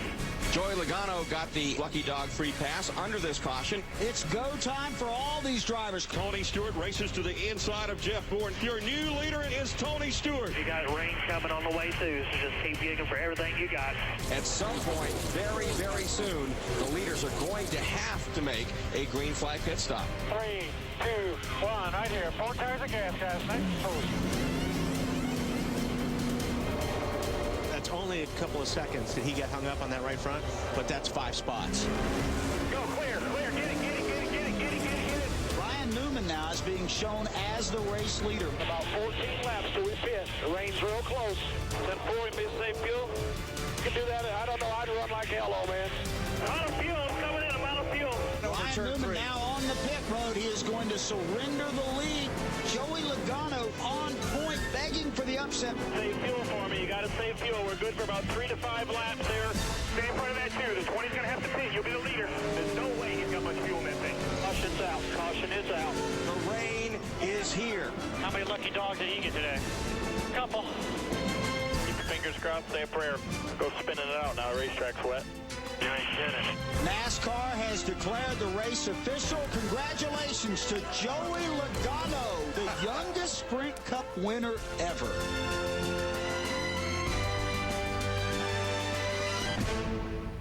What a day for Joey Logano, who became the youngest winner in NASCAR Sprint Cup history at 19 years, 1 month, and 4 days. And Joey, do you still pinch yourself to believe that you've already won at the age of 19 in NASCAR's premier division? Yeah, I still do every once in a while, but you guys know you go just so fast in the sport, and 1 week you're on top, next week you're on the bottom, so you try to enjoy it as much as you can, but you're right back racing again, next week. So take us back to that day in the second half of the race. So we talked earlier about how Danny Sullivan spun and won at Indianapolis. I mean, you were able to spin on a 1-mile racetrack and come back and win. What was the second half of that race like? It was awesome. I mean, I think at the end of the race, we finally got some good lap times going. After we spun out, after we got everything back under control, got the lucky dog, and got some good lap times going. And then the rain started coming. We had more fuel than everyone else because we pitted and that big wreck, and it had all that mess. So we had a little bit more fuel and was able to go just a little bit longer, and hopefully it rained. And it worked out just right. I mean, we got lucky. I'm sure I'm going to lose a lot more that way than I'm going to win, so I'll take it. Well, you knew that. We know the race and the great job that you do, but you said the lobster scared the heck out of you. That thing was huge, man. You didn't eat them? No, I didn't eat it. It scared me. The claw was bigger than my head. I mean, it's pretty big. Joe, we know that you have a lot of talent, and that's been documented, and we can see that on the racetrack. But we've seen a marked improvement in your performance just in the short amount of this year. You attribute a lot of that just to starting to know the cars, your feel, better feedback to the crew and to Greg Zipadelli? Yeah, exactly. I think me getting used to the car is probably one of the biggest things, just getting used to the way you drive these things. They're so different than the Nationwide car. And then, you go to some of these racetracks that, yeah, maybe I have a couple races at, but it's completely different with this car. It might as well be a new racetrack. So I think that between me and Zippy working better together, I kind of know what I want more in a race car. All that kind of adding up, you know, it helps a lot. So like you see, a lot of these places that we go to for the first time, you know, we run good the second half of the race. So, you know, I've been saying it all year. I'm hoping the second half of the year when we come to these places the second time, hopefully we're a lot better. Have you had to learn how to communicate with Greg or Zippy, or has he had to learn how to communicate with you? How's this worked as far as, you know, he's only really worked with Tony Stewart in his whole career. Now he's working with you, and I'm sure it's a different dynamic. So who's kind of coming to bridge the gap? I think it's a little bit of both of us. You know, I mean, obviously, yeah, if you work for someone for 10 years, you know exactly what that guy wants, know what he's talking about, you know, so it's completely a new game for him. Yeah, I've worked with a lot of different crew chiefs growing up, going through a lot of different things. I haven't been in one series for a long time, so I haven't been with someone for a long time. So I'm kind of used to that part. And, yeah, we just work together. And like I said, I think we're getting a lot better. You know, every week we're getting to know each other better, and, you know, it's showing a lot more in our finishes. We got in the top 20 in points, so that's real cool, and hopefully we can get the Home Depot Toyota to keep going forward in points. You know, and that does bring back, I mean, when you talk about winning at New Hampshire, that having that guy on that pit box and having that element in your arsenal, that means a lot. I mean, you can see how that's going to play in to hopefully a lot more wins for you. Yeah, it worked out perfect, you know, and that was really the first time we took a gamble and at any racetrack. You know, we've had opportunities that, you know, we can stay out and maybe make it to the end. You know, Darlington, we had a real good race car, and we didn't want to chance it. We weren't in the points position to chance it. We'd be out of the top 35 at that time. So, you know, now we're kind of more secure in the points that we can take more risky moves like that, and hopefully they pay off. You come to this place where it's so much tradition, so much history, but experience makes a big, big difference. And you look at your teammates, and there's not a lot of experience there. Did you go to anybody else? Who's been kind of your driver mentor at a place like this, or when you want to ask a question? You know, Mike McLaughlin, he's never raced here before, but, you know, just having a driver to talk to that goes out in the corner and he can see everything you do compared to everyone else and say, well, try this, try that. I tell you what helps me a lot is that dart fish, which they kind of lay two cars over each other and you can see where you're getting beat, where the lines are, everything like that. That helps me out probably more than anything. So after looking at all that, I mean, it helps, but you can't see it till after practice, and you're kind of too late then. So that's what makes it tougher, not being able to test, not being able to see all that stuff and come back the second time. So, you know, it is what it is, you know. I mean, I can't do much about that. Joey, I had a lot of my success much later in my career, much older, ready to handle all of that stuff. I'm just interested to know, what does a 19-year-old think about this series, traveling week to week, driving great race cars, great sponsors?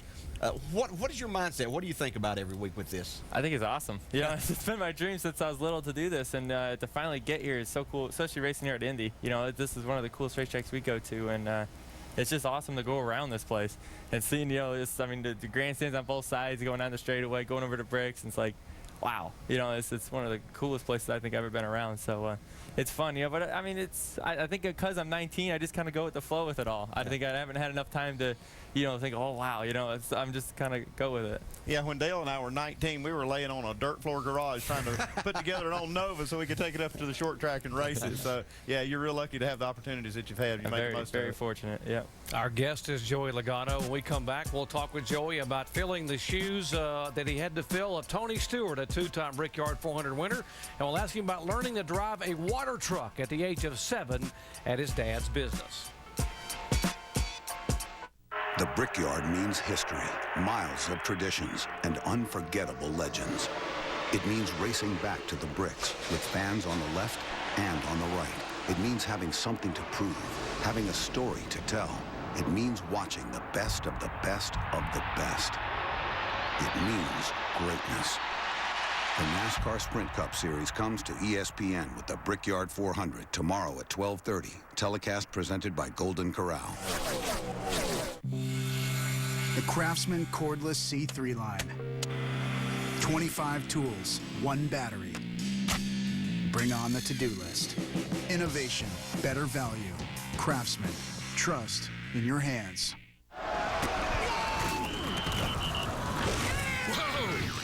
That's one monster case of athlete's foot. Hit that with Tough Actin Tenactin. It gets rid of your athlete's foot. And now try Tenactin Chill. Cools the burn, relieves the itch of athlete's foot. Get Tough Actin Tenactin. The Los Angeles Lakers have won it all.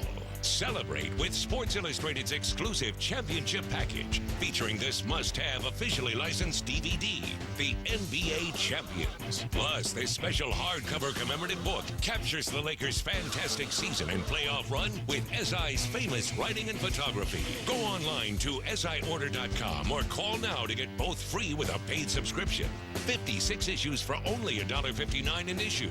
Save 68% off the cover price. Use your credit card, and you'll also get this officially licensed championship basketball. Featuring the trophy and team logo, it was designed exclusively for SI to honor the NBA champions. Relive all the thrills of the star-studded Lakers championship season. Go to siorder.com or call now to get the official DVD, the commemorative book, and the championship basketball. Go online to siorder.com or call 800-437-1300 right now. Tony Stewart, his dream comes true. For the second time, Tony Stewart will take the checkered flag at the Brickyard.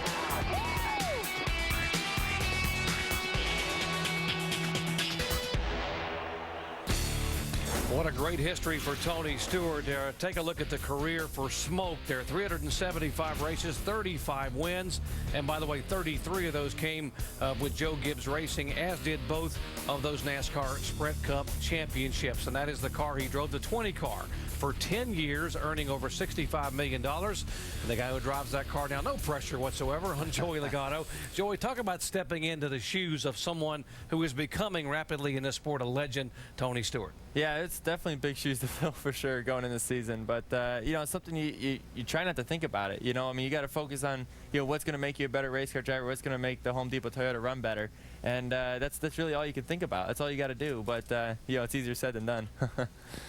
You know, you and Tony developed a relationship, I guess, last year when you knew you were going to get in the car. I know you did some commercials. He officially handed over the Home Depot steering wheel to you there in some of those spots. But have you been able to go to him and talk to him? I know he's been pretty open about wanting to give young drivers advice. Yeah, every once in a while, if I see him around, you know, I'll bounce some ideas off him, see what he has to say. But mostly it's, you know, between our teammates, you know, we're all together at the same time anyway. So, you know, it's Kyle, Denny, a lot of people like that around Joe Gibbs Racing is mainly. But, you know, anytime I got a question, I'm driver intros or something, I'll ask anybody. I don't care. Everyone's got the different opinions, and you take what you can from it.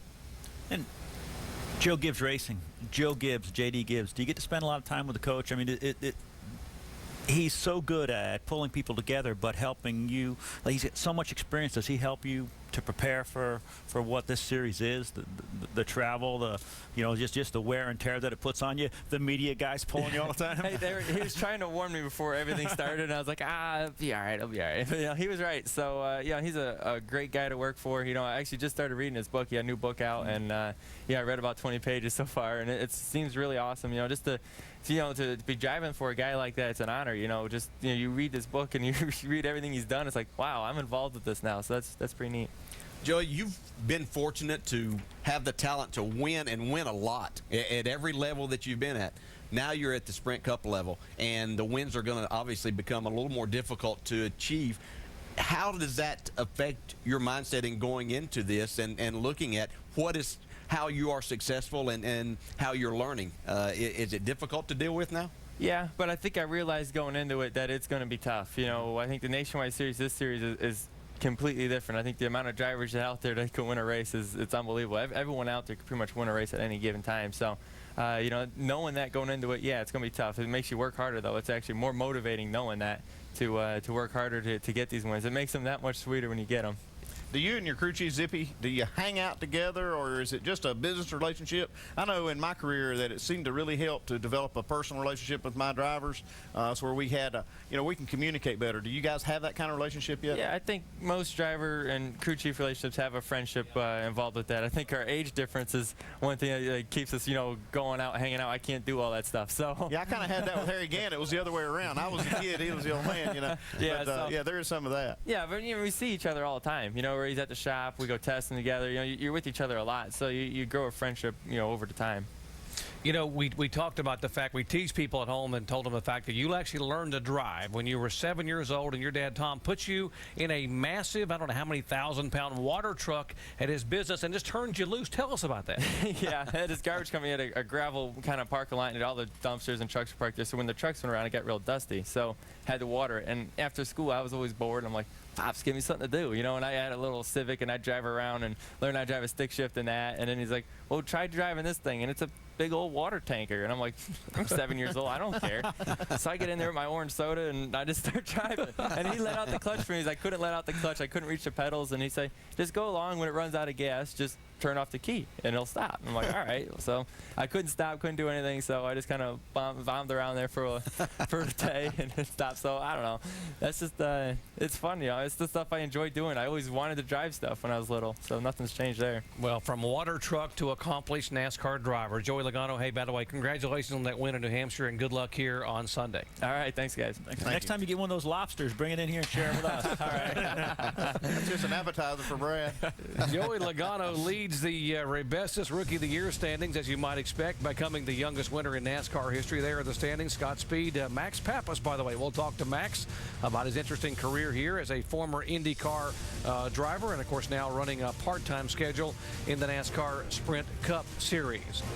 And we will invite you to join us back here. Of course, lots of racing to come your way for the weekend. I know the sun's out at Indianapolis Motor Speedway. Well, sort of, the sun is out, but the track is drying.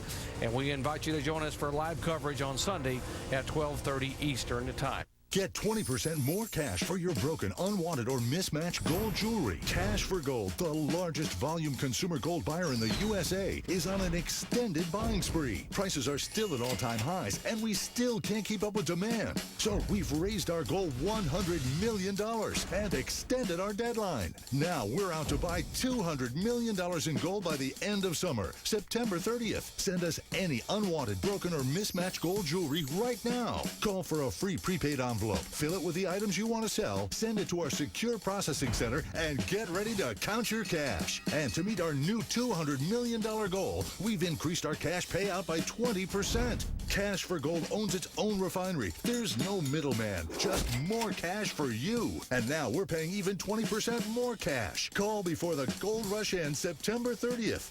Call 1-800-994-3464 or visit cash4gold.com.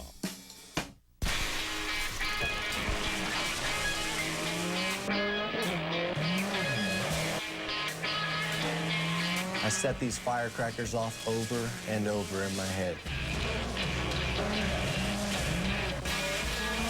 Because if I can manage to outmaneuver this course, sparks will fly. See original works of sport. X Games 15 coverage starts Thursday at 8 Eastern on ESPN.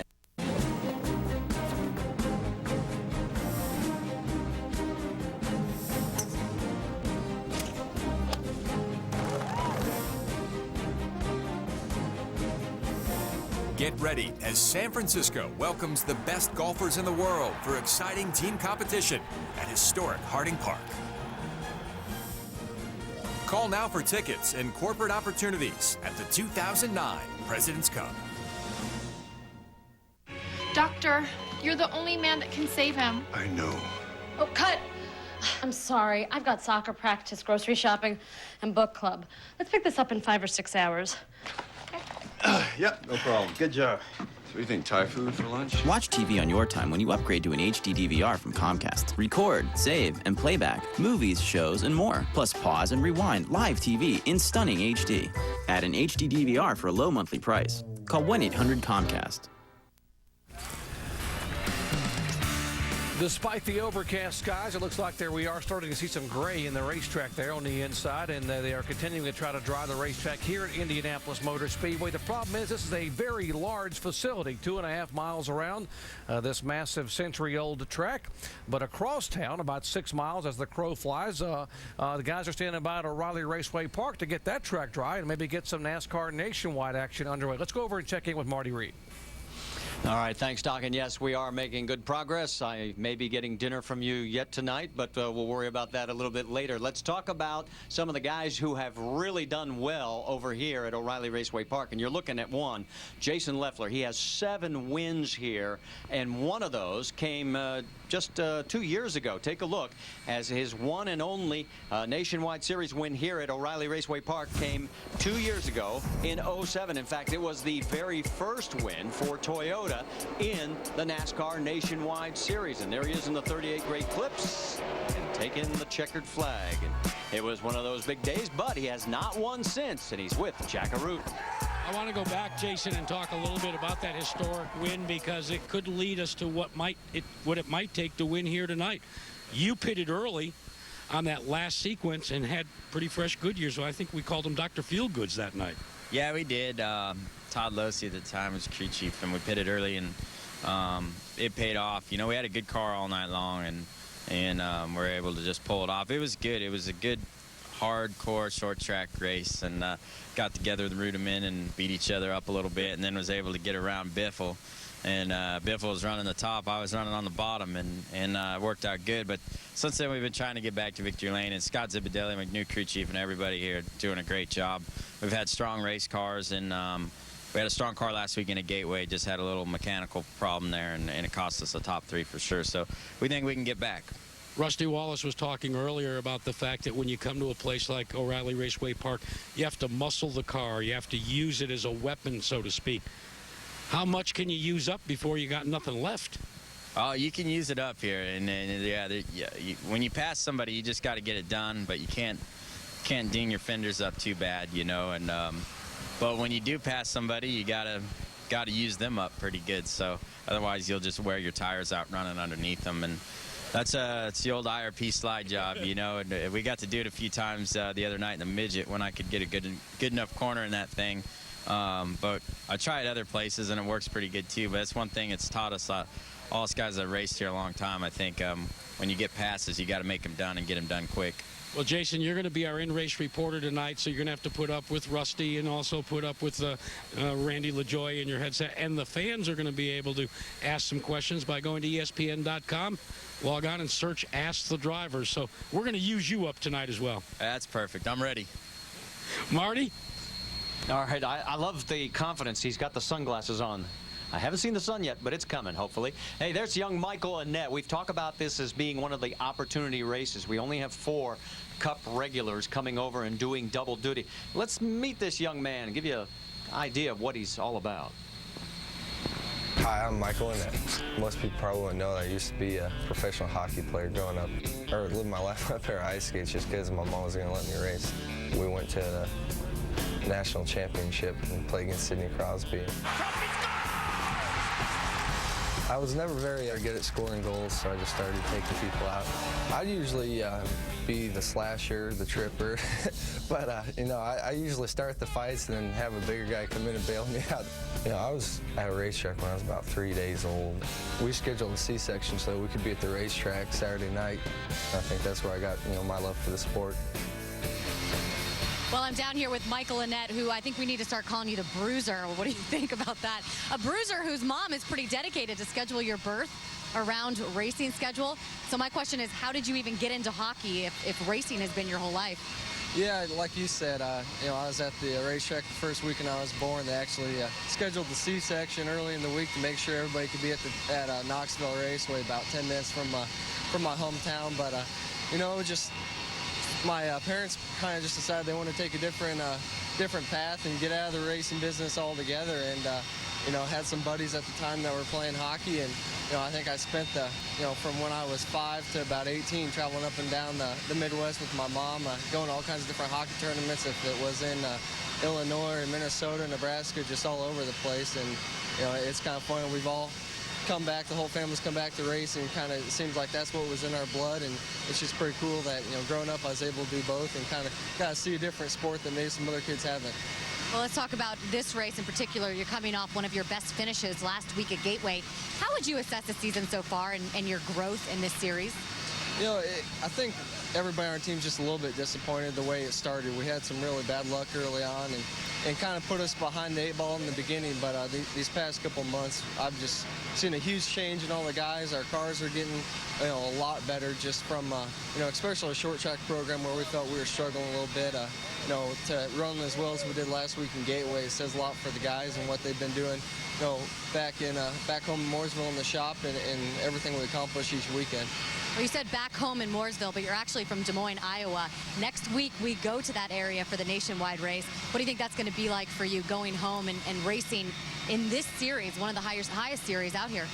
Yeah, it's going to be really cool. One thing, you know, growing up in Iowa, we never had a pro team. We never had an NFL team or an NBA team. So for the nationwide series to be coming there, it's probably one of the biggest sporting events Iowa's going to ever have. So, you know, the fact that I can be a part of it and being at a track that's, you know, 30 minutes from home, we're definitely looking forward to it and hopefully get some momentum coming out here and bring a good car there next weekend. Yeah, and he's got a lot of guys down here. One of his team members, actually, that's behind this pit box. See if we can find him, because all the guys are giving him a hard time. Actually, he's right there. It's Ben Runge. He's from this area. He's a front tire carrier, the mechanic. He's from Crawfordsville, Indiana, which is about 40 miles from here. All the guys are giving him a hard time down here, Marty. Hey, that 7th last week on Gateway, that tied his career best. So as you saw, his last 3 races, he's going in the right direction. We talk about this being an opportunity. Seriously, Rusty, you're a car owner. Are the guys really watching this race tonight, the car owners in Cup? Absolutely they are. They're sitting back in their haulers or hotels or restaurants tonight, and they're watching what's going on at O'Reilly Raceway Park right now, looking for that new talent. How are those guys going to run? And, you know, they got a good eye on these guys and can basically cherry pick who they want and look at the talent. There's good ones out there, like Richard Childers is very good at that. Jack Roush is good at that. Hendrick is good at that. And they're going to be looking at these guys tonight. And these guys know it, Marty. They want to show off. They want to run good for the competitors. They want to run good for everybody. But remember, this is Indianapolis, man. This is a big, big track, whether it's little or big, and the whole world's watching. Randy, what are those guys really looking for? Because you don't necessarily have to win. Well, one of the things, there's only 4 Cup guys doing double duty. So as a driver, you're like, okay, all those guys are staying at the big track. Normally there's 18, 20 guys in a nationwide race that do double duty. So there's only 4 guys here. All these guys like, okay, we're going to do this. It's a short track. The team has been all pumped up all week long saying, guys, there's only 4 guys that are doing double duty this week. Let's go get everybody else. All right, let's remind you that we will be on the air with the race tonight, starting with NASCAR Countdown at 7:30 Eastern on ESPN. You know, we've had 4 different winners in the last 4 nationwide series races here at O'Reilly Raceway Park. And with that, I see actually sunshine over our shoulder, Doc. So we'll send it back to you, and we'll keep our fingers crossed that we're going to get cars on the track here shortly. Well, we hope you do, Marty. Thank you very much. And certainly that's always one of the most exciting races of the year, the ORP race for the NASCAR Nationwide Series. Now, we talked about drivers being picked out of the NASCAR Nationwide Series to make it to Cup. And I guess you guys have been owners before. You two and then have been owners. People do look there, look for a driver, not necessarily someone that can win, but someone that can overcome adversity on the racetrack. Well, Doc, you pretty much, from the Cup side, you're looking at the nationwide side, and you know about where everybody's car's at. And what you're looking for is a guy that's running a car consistently better than where you think that car finishes, and he's not wrecking, he's being smart, and he's learning how to race. And you know the talent pool is getting younger and younger and younger, so these guys are coming up. I mean, we just had a 19-year-old kid in here that's already won a Cup race, so it's important to be looking over there. Yeah, a lot of the car owners in this garage are also fielding cars over there, and they've got young drivers in those cars, so they're really paying attention to them. They're watching how they're doing and how they're representing their teams and their sponsors, and how they perform on the racetrack. Yeah, and as a driver, there's no doubt that time that I was able to spend in what was the Busch Series, now the Nationwide Series, was the opportunity for these owners to look and see if I had the talent or the possibility of putting me in a Cup car. So it's a great series. I know there's always the debate, you know, should the Cup drivers be in that? I always felt like that, hey, these guys should be there. That's where I want to learn. They're in the Cup Series for a reason. That's who I can learn against. It's the best. So it's a great series and a great opportunity, especially when, as Randy LaJoie said, there's only 4 of them over there, these guys have a great opportunity to go to victory lane tonight. And it was like 9 years ago that Rick Hendrick picked a driver who had not been to victory lane at that point in time in the NASCAR Busch Series, but he picked him to come drive his Cup car along with a co-owner, Jeff Gordon, and now that driver is a 3-time Cup champion, and by the way, the defending winner of the Brickyard 400. We'll talk to Jimmy Johnson in a moment. If you're taking 8 extra strength Tylenol a day on the days that you have arthritis pain, you could end up taking 4 times the number of pills compared to Aleve. Choose Aleve and you could start taking fewer pills. Just 2 Aleve have the strength to relieve arthritis pain all day.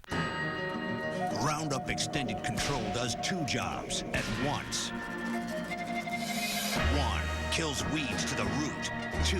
Forms a barrier, preventing new ones for up to 4 months. Roundup Extended Control. This is Jeff Norman. He doesn't get health insurance from an employer, so he's been buying it himself for years. He's healthy, so he wonders why his rates keep going up. Liz Sloan wants health insurance, but doesn't think she can afford it. We're Assurant Health, and we've been customizing plans to meet the needs of individuals for over 110 years. For instance, with our 2-year rate guarantee and healthy discount, Jeff will get 15% off his rate and lock in that rate for 2 years. For Liz, we offer plans that allow people like her to pay for only the benefits they need, saving them money. In fact, Liz could get up to $2 million of coverage for less than $100 per month. Unlike other health insurance companies that focus on corporations and treat everyone the same, Assurant Health is there for the individual. So if you need health insurance, call the number on your screen, visit our website, or contact your local agent. Call now to find out how you can save hundreds of dollars a year on your health insurance. Call 1-800-229-0166. We go through slumps, like everyone else. And when things start going bad like that, sometimes the best thing to do, watch the tape. Now look right here, your shoulder, you're dipping it. Really? What concerns me is this motion here. Yeah, the posture's good, isn't it? Is that bad? It's not good. I don't even know where to begin with this one. Yeah, that was a poor effort. Eventually, the great ones always figure it out. Things obviously are neck and neck and potential to lead changes by the day. I'm embarrassed. This copyrighted telecast may not be reproduced, retransmitted, or used in any form without the authorized written consent of NASCAR Broadcasting. NASCAR would like to thank all of our loyal fans for your continued support, and we hope you enjoyed today's broadcast.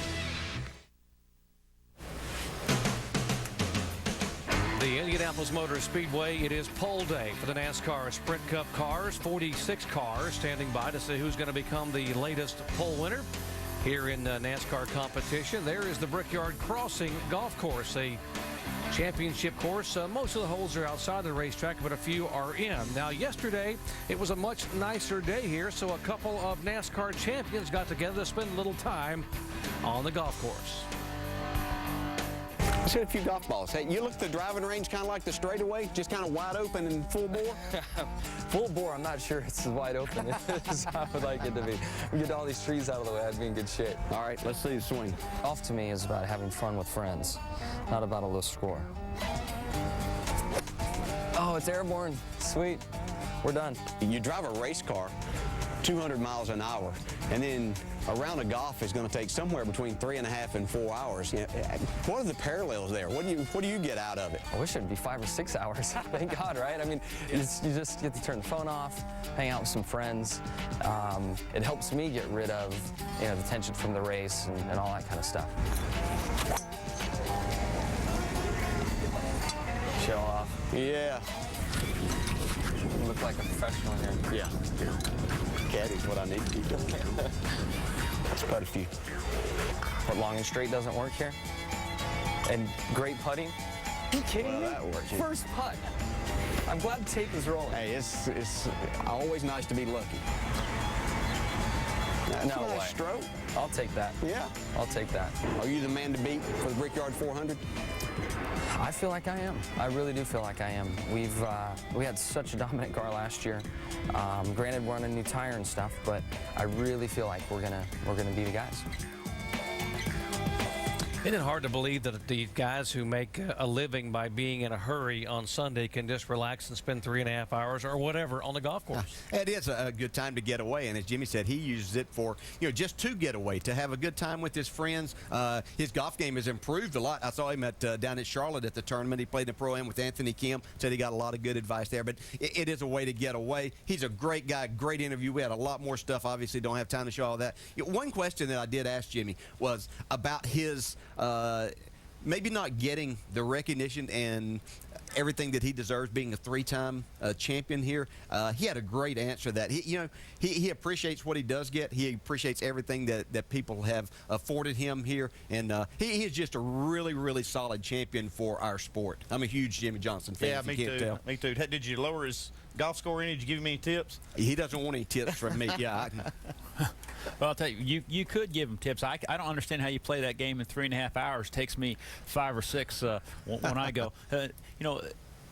Those guys, I said to Chad this morning, I'm accusing you of being some kind of a sandbagger, Chad. You seem to be taking easy on these guys, kind of playing around, and then when you're going to get in the chase, boom, you're going to get all on it. And he wouldn't answer me, just smiled. So I still think that they've got a little bit of something for these guys, and they may well be the guys to beat here. Jimmy Johnson may not be atop the leaderboard when it comes to the golf course, but I think he obviously is the odds-on favorite maybe to win this race on Sunday. Let's visit with Jimmy. Vince? Dave, sorry. That's okay, Doc. I'll take it from here. And DJ, when I mentioned to Jimmy that you had said his golf game had improved, your response was? There was only one way for it to go. It was really bad, and it's still pretty bad. And I thought that they were going to help me out in the editing room and remove that ugly backswing I have, but they removed most of it. So take this to heart. You're no Charles Barkley, so much improved on the swing there. Let's talk racing a little bit. This weekend has been start and then stop. How was the start yesterday, your race car? We were better in race trim. We did not participate in the test that took place up here. Our teammates did, and we'd spent a little bit of time just trying to get from the setup we had so much success with at the last year's race and move towards where the tire is today and what the tire needs. So we made some good changes, maybe a change or two short, with the amount of time that we had. Went to our teammates and have looked at their notes and get a better understanding of what they're doing to help their car turn, and looking forward to it. I mean, qualifying's really about 4 good corners. You do have to show up excited and committed to the lap, but at the same time, it's really easy to overdrive this track, and it's rare that you hear a driver come in and say that he got all 4 turns. Even last year when I got the pole, I messed up turn 3. So if I can get 4 good corners, I know that we'll be up towards the front and have a good chance at this thing. Now, you can make up any story you want to here because our cameras didn't catch the wall contact yesterday during practice. So what happened out there, Jimmy? Well, I came off onto the front straightaway and was just looking around at my surroundings and familiar with the car. It was the first time, back in the car in a couple weeks. And as I looked in the mirror to see where the 5 car was, evidently I was closer to the wall than I anticipated. And I looked in the mirror and scrubbed the wall and I had to pull it off the wall. So it was my fault totally. And what's funny, I talked to Mark this morning, and Mark said that he was doing the same thing, checking his mirror, and almost ran on the wall too. But he saw the dust off of my car and realized how close he was to the wall. So it was just the first time on the track in a while.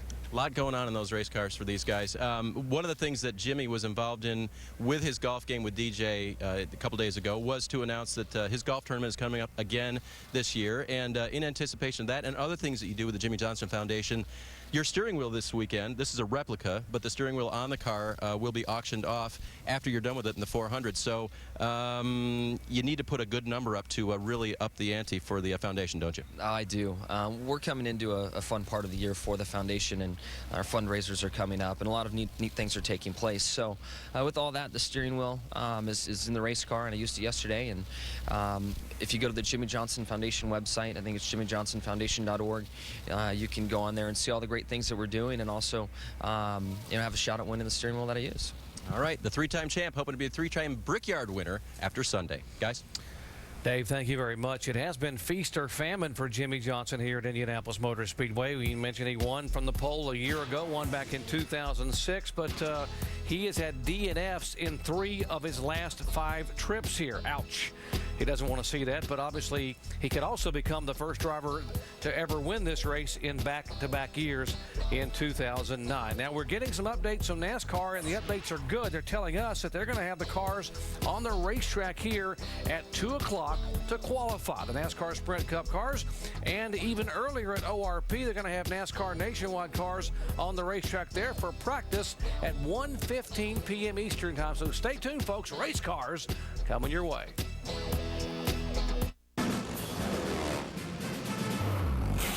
It's okay.